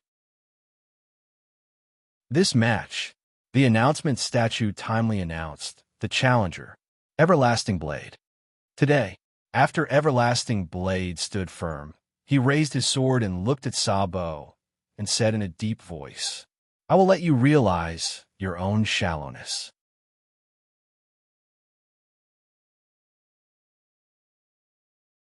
Chapter 840. Dao Wuji was a complicated person. He was an upright and well-respected leader. He was also a shrewd, patient, and determined careerist. He was a person who wandered between good and evil. The achievements he made were undeniable, and the tragedies he caused were irreparable. His life of merits and demerits were mixed with praise and blame. The road of redemption had a beginning but no end. In his universe, he had finished his life full of contradictions. As he said, "I will not ask for anyone's forgiveness, and I will not hope for a good ending." But here he was still alive. In this different dimension, Dao Wuji was no longer bound by his mission. He was no longer bound by fate. He did not need to pretend or be confused. Defeating Yuan Lu Ji and restoring the order of time and space was his only goal now. Perhaps it was also the end of his road of redemption. He could finally raise his saber and fight with the opponent in front of him as a pure saber wielder. Oh, this time, it seems like a very powerful guy came. Sabo's eyes moved slightly as he sized up the newcomer. Dao Wuji was wearing a black and red Blood Sea battle robe and a saber dragon battle armor. He was holding the wild leopard thunder saber. He had a handsome face, long black hair, and a pair of red eyes, showing the power of a traitorous dragon. "Let me see," Sabo muttered, and the focus of his eyes moved to the detector. "Combat power, 9,025. Compared to the 5 guys just now, he is indeed stronger." He sneered. "Unfortunately, he's still not my opponent." Frisia's subordinates had a problem. That was, they believed in the data given by the combat power detector. This should have something to do with their actual situation. Because they were very powerful extraterrestrial life forms, their combat power was basically maintained at a constant value. If they wanted to greatly increase their combat power, they could only achieve it through transformation or something like that. They did not know that in a place called Earth, there was a freak who had been exiled from planet Namek, who had created many high-level methods of using ki, such as perception ability, remote detection ability, aura hiding ability, and so on. The warriors who had learned how to use these advanced techniques from him were all able to restrain their chi to a lower level during normal times and only increase their chi during battle. By doing so, he could avoid unnecessary wastage and conserve his own energy.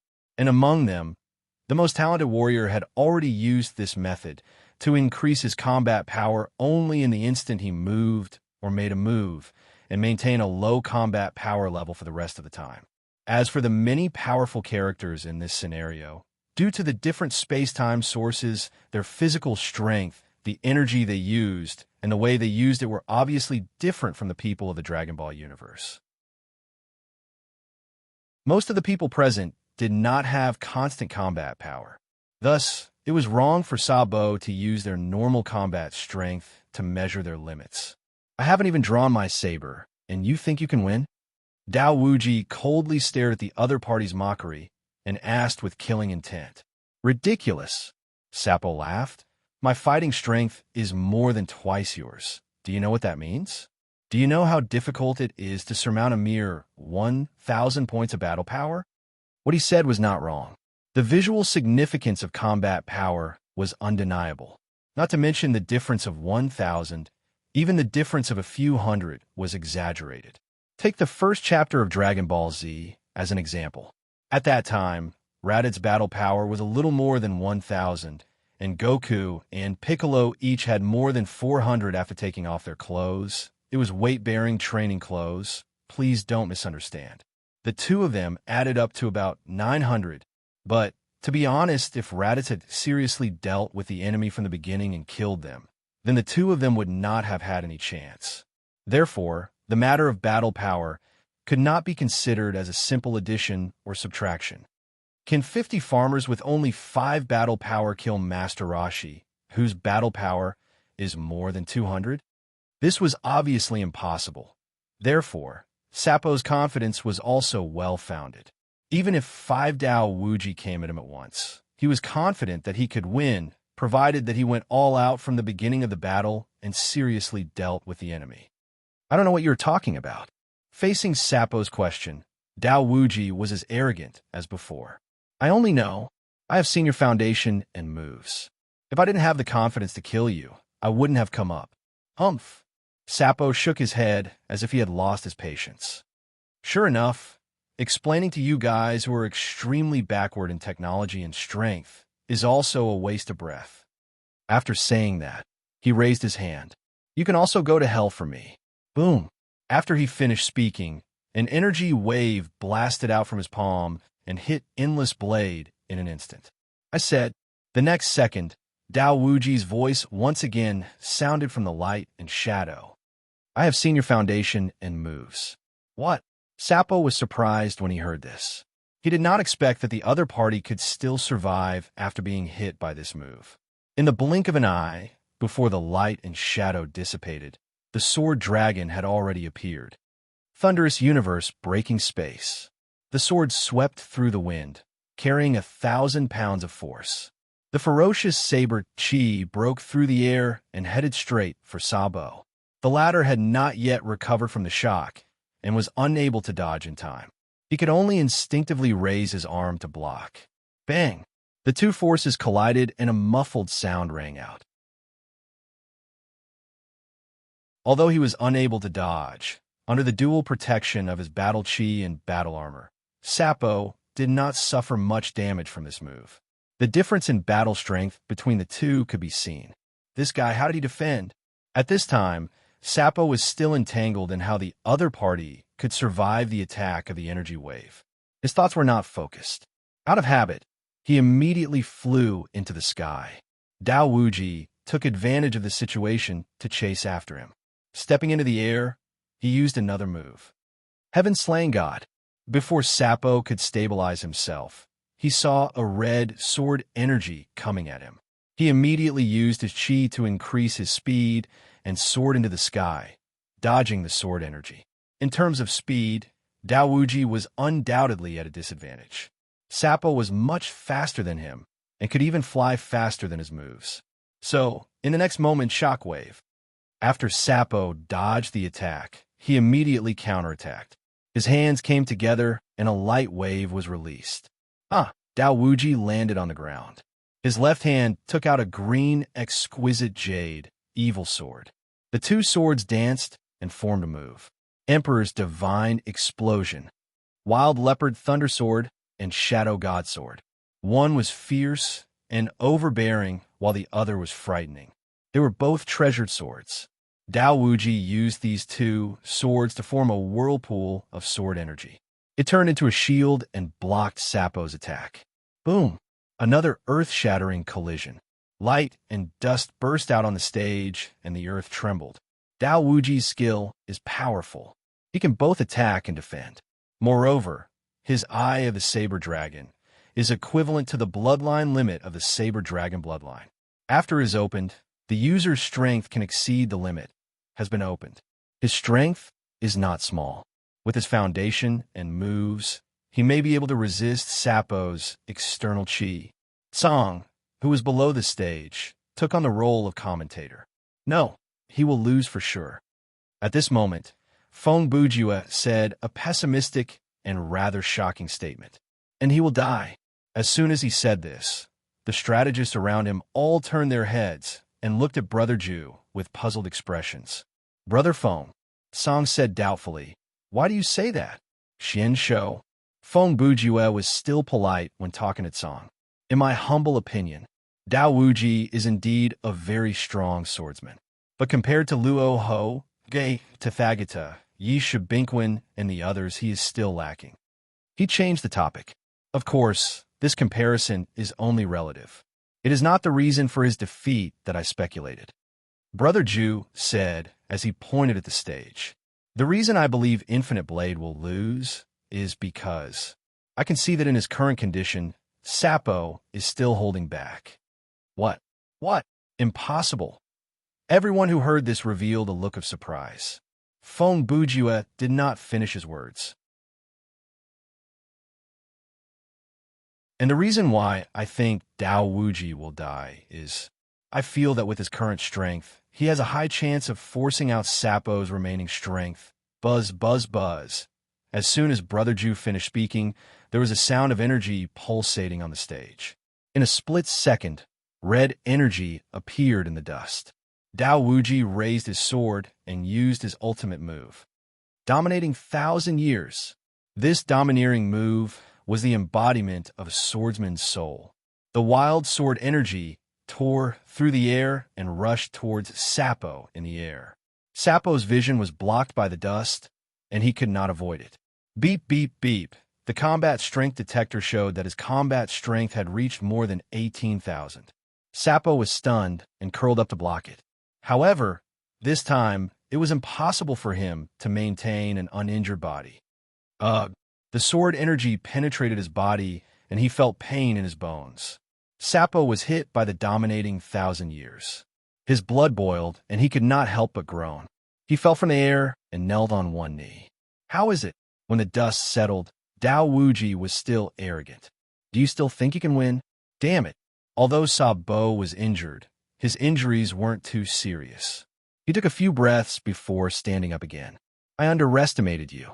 He paused for a moment before saying, You're called Limitless Blade, right? Humph. I am very interested. With your combat strength, how did you withstand my previous attacks? Dao Wuji did not intend to hide anything. He said bluntly, Foundation moves, armor. He only replied with 6 words. His foundation was his deep, reserved, overbearing, and vigorous power. His move was the dominating heavenly slash. It could be used to attack and defend. It could turn the sword energy into a shield. As for the armor, it naturally referred to the Saber Dragon battle robe. This item was made by the skillful hands of the 2 brothers, Nonsense Saber and Flame Hat Sanjiang. It was made from 999 evil scales from the corpse of the Evil Sky Imperial Martial Art, a demon god from the outer world that could only be subdued by the 5 dragons of the Imperial Heaven. The appearance was mainly made of green scales, complemented by golden dragon scales. The green cloak was made with handmade sequins.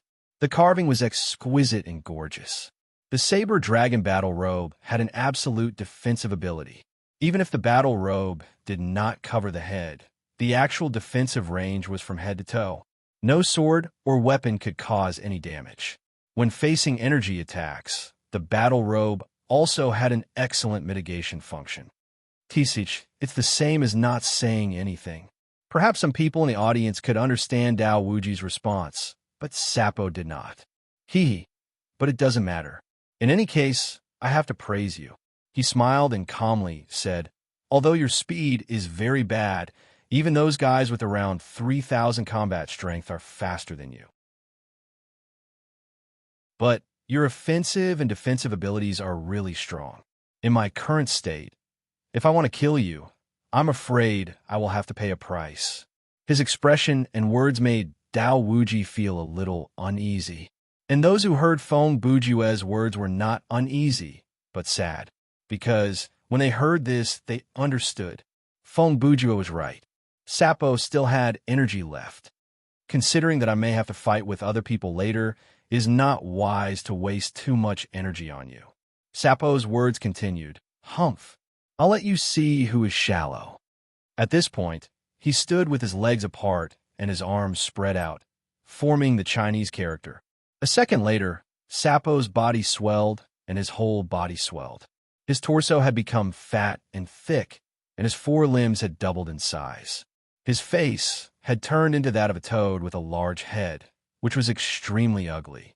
Sapo's transformation was not accompanied by dazzling light and shadow, nor did he need to chant an awkward incantation.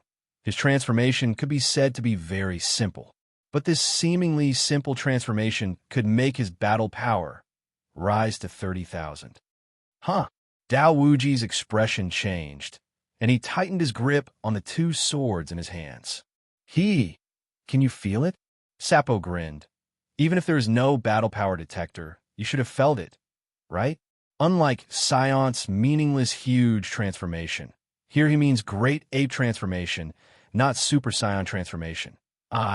Sir Sapo's transformation can bring me overwhelming strength. He moved his neck and wrists while saying, "Now, do you still have the confidence to kill me?" Dao Wuji was silent. "Huh, you must be very strange, right?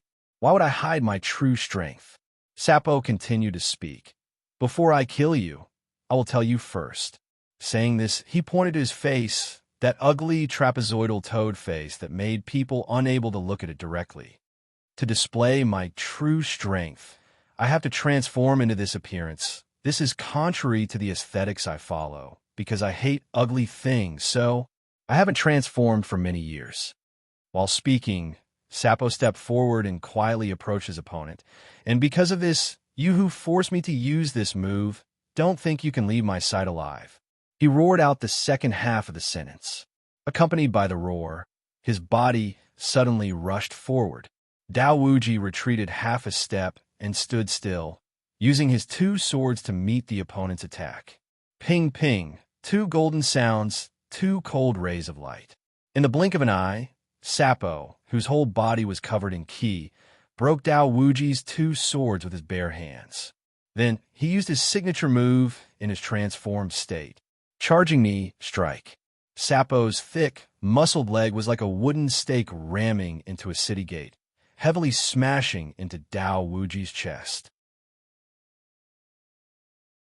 The moment the knee struck, Dao Wuji's breathing suddenly stopped. Cough. A large mouthful of dirty blood mixed with broken bones and organs spat out from Dao Wuji's mouth, splattering Sapo's ugly face.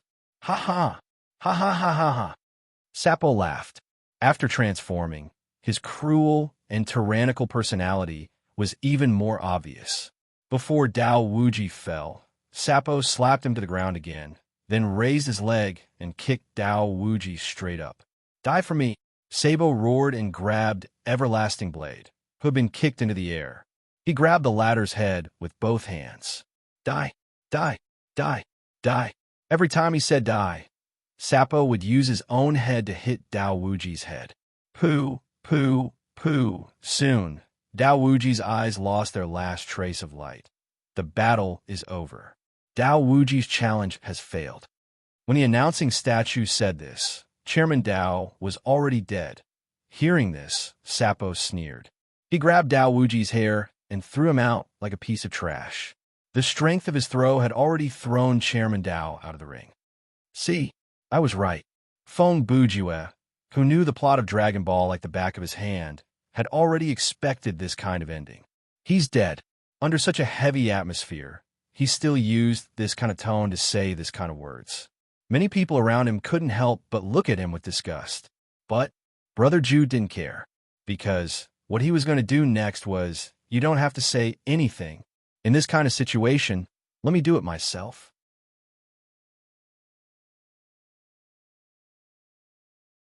Chapter 841. Sa, come on. After his transformation, Sapo was even more savage and cruel. Compared to the pretty boy that he was before, the current Sapo was a demon made of ugliness and cruelty. Lowly warriors trembled before Master Sapa. "Be destroyed." Ha ha. Chi. Bang. The next second, two strange noises rang out at the same time. Below the stage, a purple figure leaped out and entered the stage. In the sky, a black pillar of light suddenly came crashing down, standing proudly. The two men rushed into the arena at the same time. The two looked at each other. Even they didn't expect the situation to turn out like this. The challengers for this round. Before Sapa could get a good look at the two, the announcing statue announced, "Feng Bujue Lu Bu." Once that was announced, the crowd was stunned. "Lu Bu? Why is he here? Didn't Lu Bu join Yuan Luji? Why is he here? Did he betray Yuan Luji? Or did he come here to have some fun?" No matter what, his ability is undeniable, and the one who came on stage with him is that Feng Bujue, a demon in the human world, a madman with no bottom line.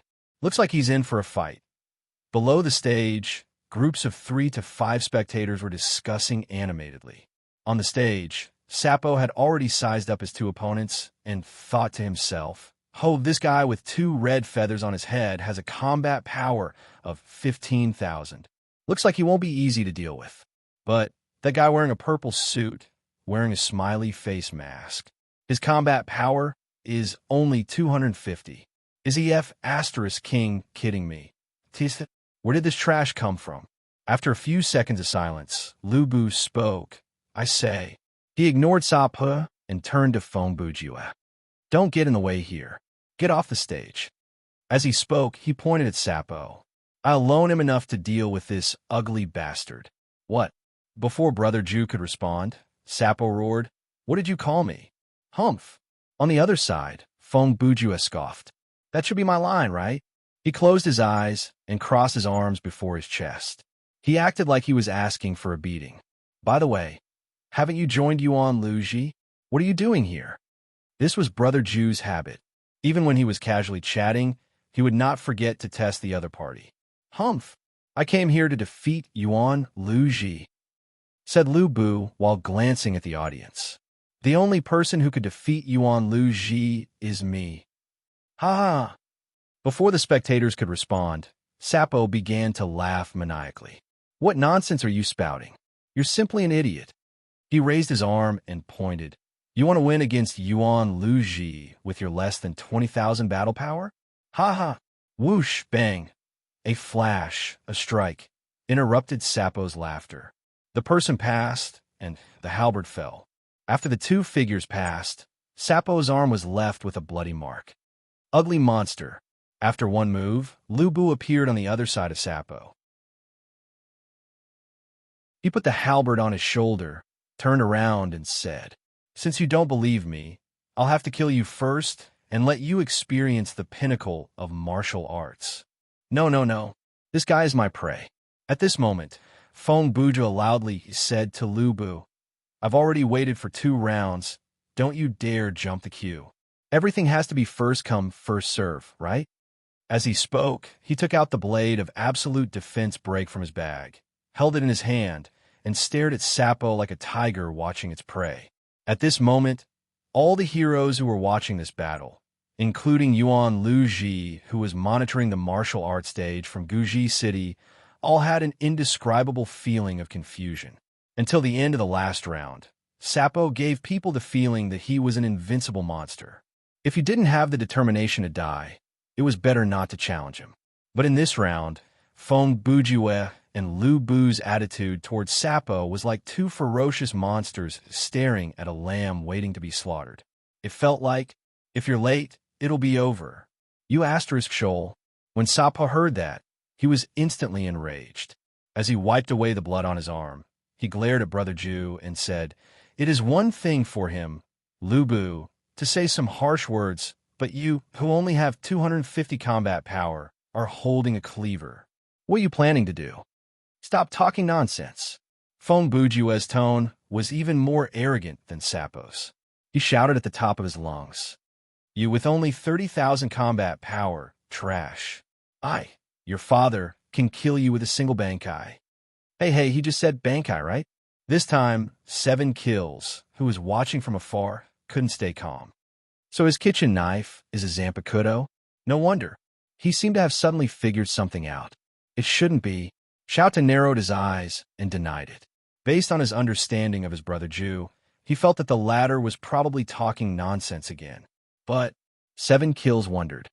If it's not bankai, how do you explain the scene where he killed Mad Dragon's laughter? He did it with the gale, thunder, orb.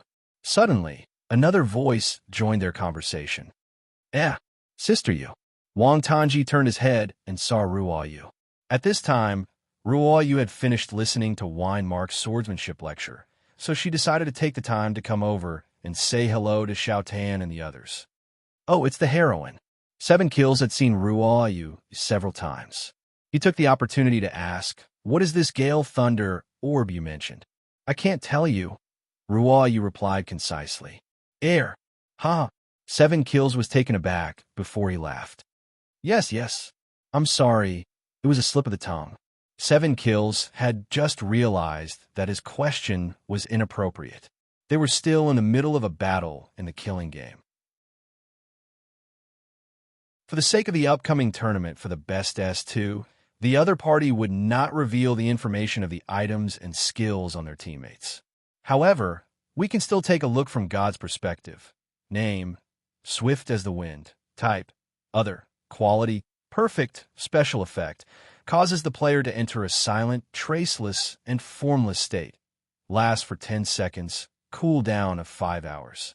Remark, an orb that contains the power of the wind.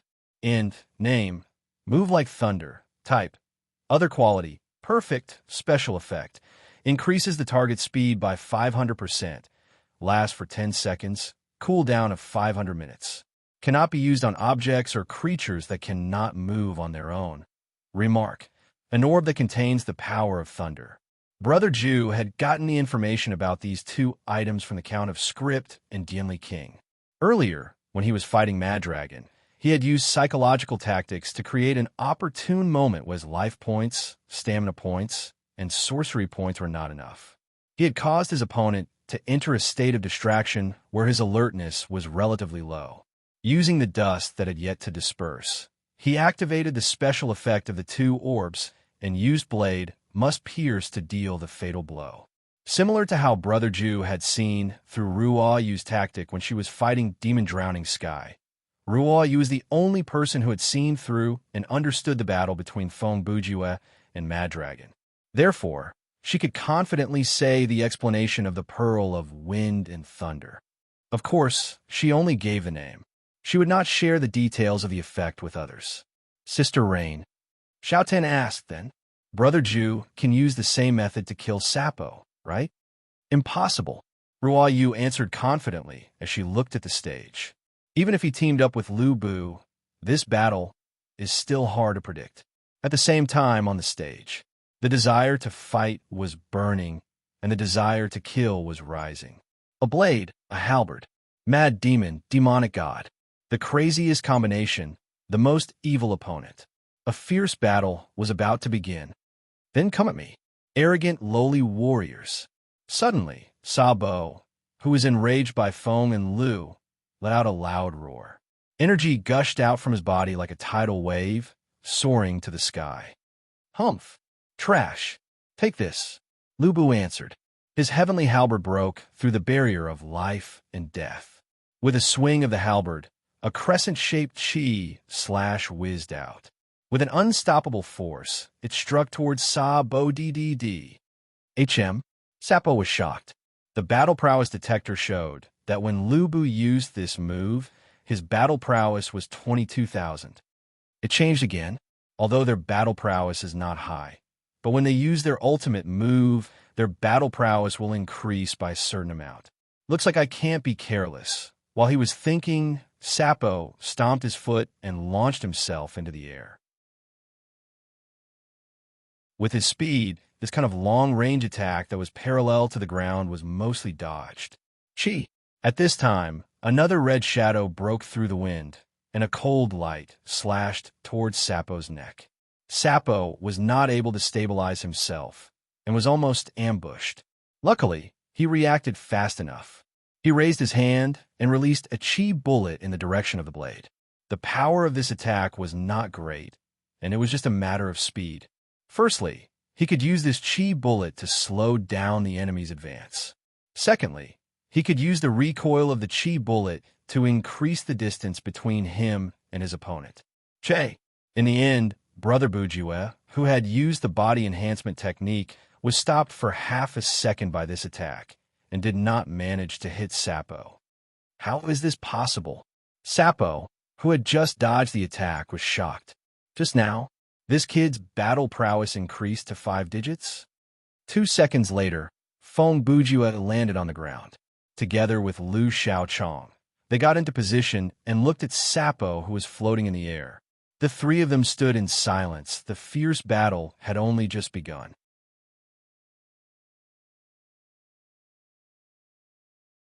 Chapter 842. Blade and Halberd. Song, who stood below the stage, murmured, Years ago, Featherman Fei Fei and Yin Guren also used the combination of Heaven's Tear, Divine Blade, and Divine Sai, Holy Halberd, to defeat the Demon King of Idu, Yama Hanba. He paused. Feng Bujue and Lu Fengxian also use a blade and a halberd, and they also use the combination of speed and strength, but, Zhusi added, they have no cooperation at all. I'm afraid. The message in his sentence was soon revealed before everyone's eyes. On the stage, Sapo, who was floating in the air, finally started to get nervous. These two, even though their combat ability is weaker than mine, they can use skills that can cause damage to me. Sapo thought to himself, this way, I have to defend against attacks from two targets at the same time. This is going to be tricky. After pondering for a few seconds, Sapo suddenly thought of an idea. The next second, he rushed back to the ground. Then he glanced at Feng and Lu Fengxian and revealed a chilling smile. At that moment, Feng Bujue's mind raced. From his opponent's expression and the movement of his eyes, he guessed something. Suddenly, Sapo attacked violently. He raised his hand and shot out a gas bomb toward Lu Bu's chest. Humph! Facing this kind of attack, Lu Bu shrugged. His lips twitched, and he did not even raise his halberd. He merely waved his arm, and the bullet was knocked away. Lu Bu's power was obviously on a different level from the other generals. Different from the other generals who joined Yuan Luji, Lu Bu did not accept the convention of using demonic energy to increase his power. If he accepted it, then his combat ability in his normal state would be higher than Sapo's. But that kind of power was not what he was after. In the universe of peerless three kingdoms, Lu Bu had always been a man who stood on the side of the challenged. The only ones who could make him happy were the powerful challengers. This mentality was quite similar to Yuan Luji. But after Yuan Luji appeared, Lu Bu was no longer the warrior who dared to look down on everyone. In his lifetime, he had finally met an existence that he could not help but look up to. With Lu Bu's personality, his pursuit of martial arts, and his pride, this matter was definitely not tolerated. Of course, he had to endure it even if he couldn't. Lu Fengxian was not a person who was brave, but not astute. Even if he was sometimes headstrong and self-opinionated, he was not a fool who would strike a stone with an egg. He acknowledged Yuan Luji's bravery and admitted that the other party was stronger than him, but he would not endure it forever. As he said, he never really wanted to rely on Yuan Luji, and he was never a person who was willing to submit to others. In his heart, he had always treated Yuan Luji as an opponent, a goal for him to chase after and surpass. Now that Lu Bu had fallen out with Yuan Luji, he knew that regardless of whether he was ready or not, the battle between him and Yuan Luji was imminent. If he died in the end, it would only prove that his tolerance was limited. Trash! Do you think you can hurt me with such a childish attack? After deflecting the energy bullets, Lu Bu's heart was filled with anger. He shouted loudly, "Don't look down on people. Before the battle with Yuan Luji, I will mercilessly destroy all obstacles in front of me." After shouting, his unparalleled battle energy increased by a few points, and his combat power easily broke through 20,000. Ha! Insignificant, inferior warrior, you still dare to speak such arrogant words. Sabo pretended to be calm and put on a mocking face. Against trash like you, using this kind of attack is naturally enough. Before he finished speaking, he had already raised his arms, and energy bullets were shot out. His palms were like two machine guns, continuously shooting out dozens of purple energy attacks. Preposterous!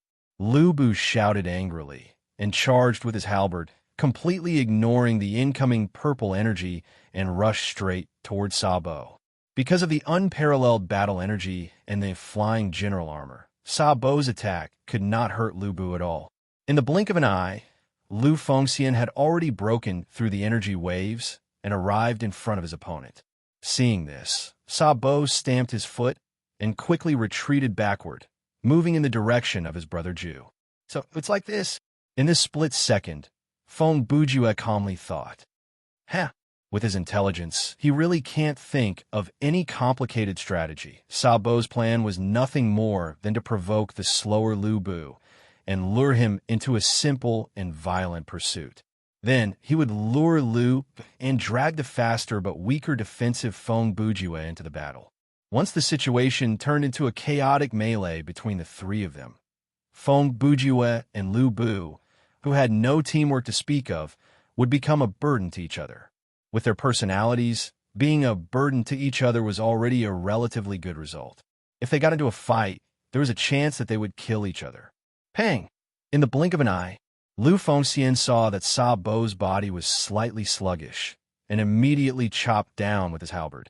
With the momentum of breaking mountains and splitting rocks, the ground and air in front of him were torn apart. As the halberd swung, Sa Bo smiled sinisterly and dodged to the side. The halberd swung past him and flew toward Feng Bujue. T-sit, Brother Ju snorted and also jumped to the side to dodge. I say, General Lu, can you be more careful when you swung? You'll accidentally hurt me like this. Lu Bu glanced at Brother Ju. You're still here? He replied nonchalantly. Didn't I say earlier to deal with that ugly bastard? I alone am enough.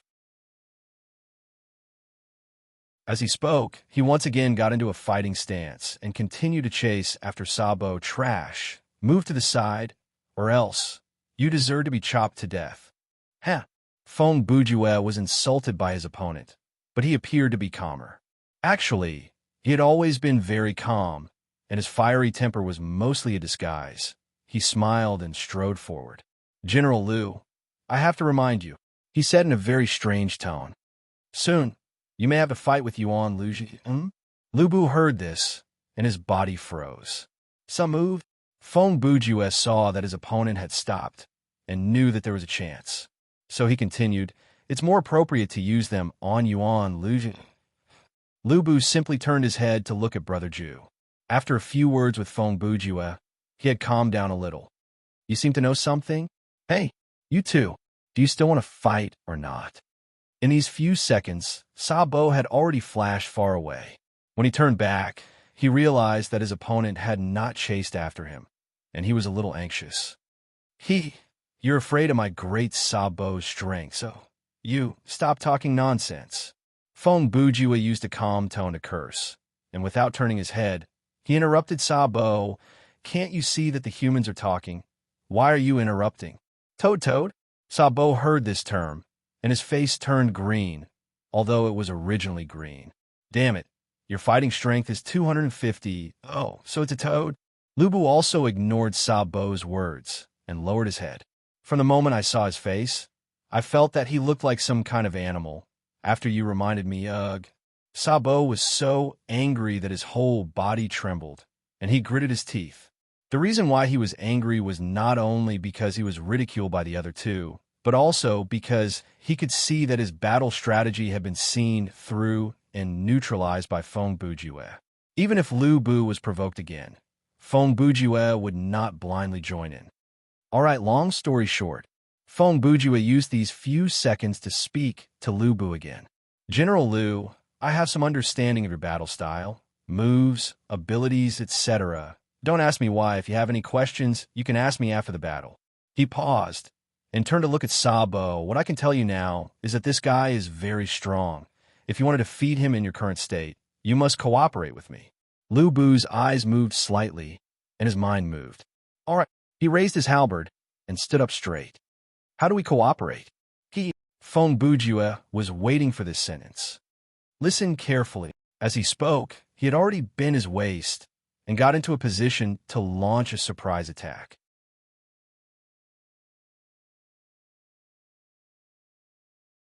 Chapter 843. Blade lifts 3 feet of water. Halberd cleaves 9 feet of water. As Feng Bujue charged forward, he began to recite something similar to martial arts. Speed complementing strength, flexibility complementing strength. As he spoke, he had already arrived in front of Sa Bo. Relying on the high speed gained from the instant activation of the body enhancement technique and the zero-time difference calculation, Feng Bujue released layers of blade shadows at an astonishing speed. And Sa Bo, in his transformed state, was definitely not easy to deal with. In the face of this dazzling attack, his enormous figure still dodged left and right, retreating and dodging repeatedly, dodging every single blade strike. TCH. Although Sapo hadn't been hit yet, he was still quite depressed. He's just a guy with 250 combat power. As he spoke, he took the time to glance at the combat power detector. But the moment he slashes with his blade, his combat power increases to the level where he can hurt me. He quickly figured out the problem. The kitchen knife in this kid's hand must have a problem. While he was thinking, Feng Bujue's attacks didn't stop. His words also didn't stop. The path of unparalleled martial arts, the path of life and death. At this time, Lu Bu's body also moved. He charged to the other side of Sapo and opened his stance, slowing down his opponent's movements. The one with the surname Crazy, you can just tell me what to do. There's no need to use that mysterious method to read it out. Nonsense. If I don't read it out in this way, this toad demon will understand it too. Feng Bujue replied confidently. Hearing this, Lu Bu was at a loss for words. That makes sense, so that's how it is. Below the stage, Ruo Yu saw the situation on the stage and felt relieved. She muttered, using the loophole of poetry, classical Chinese, and oral language that can't be accurately translated by the system, he can communicate in front of his opponent. That's right, Lu Bu is an ancient person who can read. Brother Ju's oral language is even simpler than a limerick. Lu Bu will definitely understand it. Xiao Tan continued, but Sapo is a foreigner. Oh no, an alien. He won't be able to understand the meaning behind it. He's bullying them for being uncultured. 7 Kills commented. I feel like I've learned something new. Hey. Xiao Tan narrowed his eyes and looked at 7 Kills. What do you mean by learn something? Are you sure you can be like Brother Ju and come up with a limerick as soon as you open your mouth? 7 Kills was taken aback. That's right. This guy's chanting while he's fighting. That's not easy. Looking at the martial arts stage again, seeing that he was sandwiched between the two of them, Sabo was secretly delighted. 2 idiots. I thought you guys had come up with a good strategy after discussing for so long. In the end, it still turned into a close-range brawl. Things were developing according to his expectations again, and that made Sabo very happy.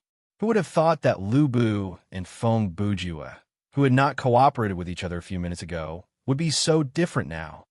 Advance when you see a flash, dodge when you see a flash. Gather your energy in your weapon. Gather your energy and do not release it. After Lu Bu joined the battle, Feng Bujue's oral language started to become more concrete. Use the blade to entangle, slide, twist, rub, whip, intercept. Every inch is dangerous. Halberd to extend, rub, hook, chop, hack. Every inch is strong. This is so annoying. Lu Bu moved according to Feng Bujue's instruction, and he thought to himself, this way, it feels like this kid is teaching me how to fight. Even though he was annoyed, Lu Bu still followed his brother Ju's instruction. After all, he was an expert. No matter how much he disapproved of Feng Bujue, rationally, he knew that Feng Bujue's instruction was correct and could even be considered brilliant. Of course, it was also because he could sense this brilliance of his brother Ju that Lu Bu became more and more annoyed. He knew that he would not be able to give out orders while fighting. Once he thought about how a small fry could be better than him in some way, this unparalleled demon god's heart was burning with anger. Use the blade to entangle the enemy. Leave no space for him to move. Use the halberd to level the enemy. Use stillness to stop them. After saying that, Feng Bujue moved even faster. Instantly, the three were locked in a fight. The demon gods stood side by side, attacking from the left and right. After images were everywhere, and the sound of metal clashing could be heard. The saber was a complex yet dense softness. The edge of the saber was like thunder, its shadow spreading in all directions, causing people to be overwhelmed. The halberd was pure and clean. The halberd was like a wave and the power to shake mountains and rivers, forcing the enemy into a state of panic. Chi, energy, armor, weapons, all of them intertwined with each other to form dazzling sword lights and halberd shadows. This battle that was as violent as a gale and as fierce as a thunderbolt caused the spectators to feel a sense of suffocation. However, not long after, even Feng Bujue's tone became lazy, as if this battle was extremely easy. Swallow and release, open and close, change between hard and soft, and change between movement and stillness. As for Sapo, what is going on? After about 10 rounds, Sabo realized that he was slowly losing the upper hand. He said in a hurry, "Is it my imagination?" Ever since that Feng Bujue started to chant that strange spell, their teamwork has become better and better. He glanced at the combat ability detector. This is crazy. Their combat ability has dropped to an even lower level than before, and they have managed to suppress me? This Lu Bu. At this time, the professional commentator below the stage, the leader of the six strings, Song, spoke again. With just a few simple instructions and a short period of testing and familiarizing with each other, he was able to work so well with Feng Bujue and execute such an intricate chain attack. Back then, when One Page Book and Embark worked together to fight against Chi Tiandi, their teamwork was not as tight as this. Cough, cough. In terms of martial arts, Lu Bu has indeed reached the peak. Suddenly, a weak voice that was accompanied by coughing continued Song's words. In this battle, if we're talking about who contributed more, Lu Fengxian contributed at least 70% of it. Hearing that, the crowd turned back to look. They saw Marquis Lonely and Emperor Jie Lugong behind him. However, if we're talking about who was the real leader and the key to victory, Marquis Lonely said. His eyes moved slightly as he looked at the stage. Without a doubt, it is Feng Bujue. So, it is the crown of literature and martial arts. When Song saw Marquis Lonely, he purposely turned around to greet him. "Excuse me, head of the strings, you are too kind." Marquis Lonely bowed. "Cough, cough, cough. I am late." Emperor Jie Lugong explained coldly from his side. "I originally wanted to ambush Ping Qing Sheng, but I ran into a guy called Chui. It took me some time to deal with him." He used his eyes to signal, "Sa." "Oh, right, that Shui. He seems to be the companion of that guy on the stage. They're wearing the same combat suit." Oh, Song and the surrounding strategists were surprised by this news. "This righteous man, why don't you tell us in detail?" Swift saber and halberd follow the enemy and are difficult to move. Moving horizontally and vertically, they are infinitely marvelous. Trapping the enemy deep in a chaotic formation, for Tales of Silver can move 1,000 caddies. On the stage, the battle of saber and halberd against the demon continued. Feng Bujue continued to spout nonsense. His and Lu Bu's combined attacks were getting more and more skillful. Sa Pa, on the other hand, was retreating step by step. At this moment, he was stuck by the two of them. He did not even have the space to fly into the air. There were several times when he had no choice but to use that kind of high-speed air bullet to avert the danger. However, the power of this kind of air bullet was very small. It could only solve the immediate problem, but it could not fundamentally reverse the situation. Damn it! Finally, Sapo's anger reached its peak and exploded. Brother Ju's words that he did not understand made him unbearably irritated. Being suppressed by two people who had lower combat power than him made him puzzled. More importantly, he vaguely felt that, from the moment the two of them started to cooperate, they had not used their full strength. In other words, he was forced into a corner by two inferior warriors who only used 70 to 80% of their strength. Now, this guy is desperate.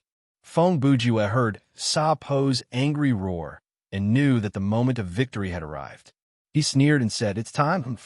I don't need you to say it. I can see it too." Lu Bu's eyes turned cold. He raised his halberd and prepared for the final attack. "I'll let you have a taste of my Lord Sa Po's power," Sa Pa shouted.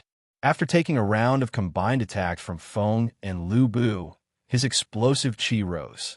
He raised his hands in the air and raised all the energy in his body to the limit. He concentrated it between his palms and condensed it into a huge purple ball of light. This daddy will crush you and this stage into powder. That you're tuning in to the Warrior Lore YouTube channel. Don't forget to subscribe and join us on this journey to catch the most captivating stories.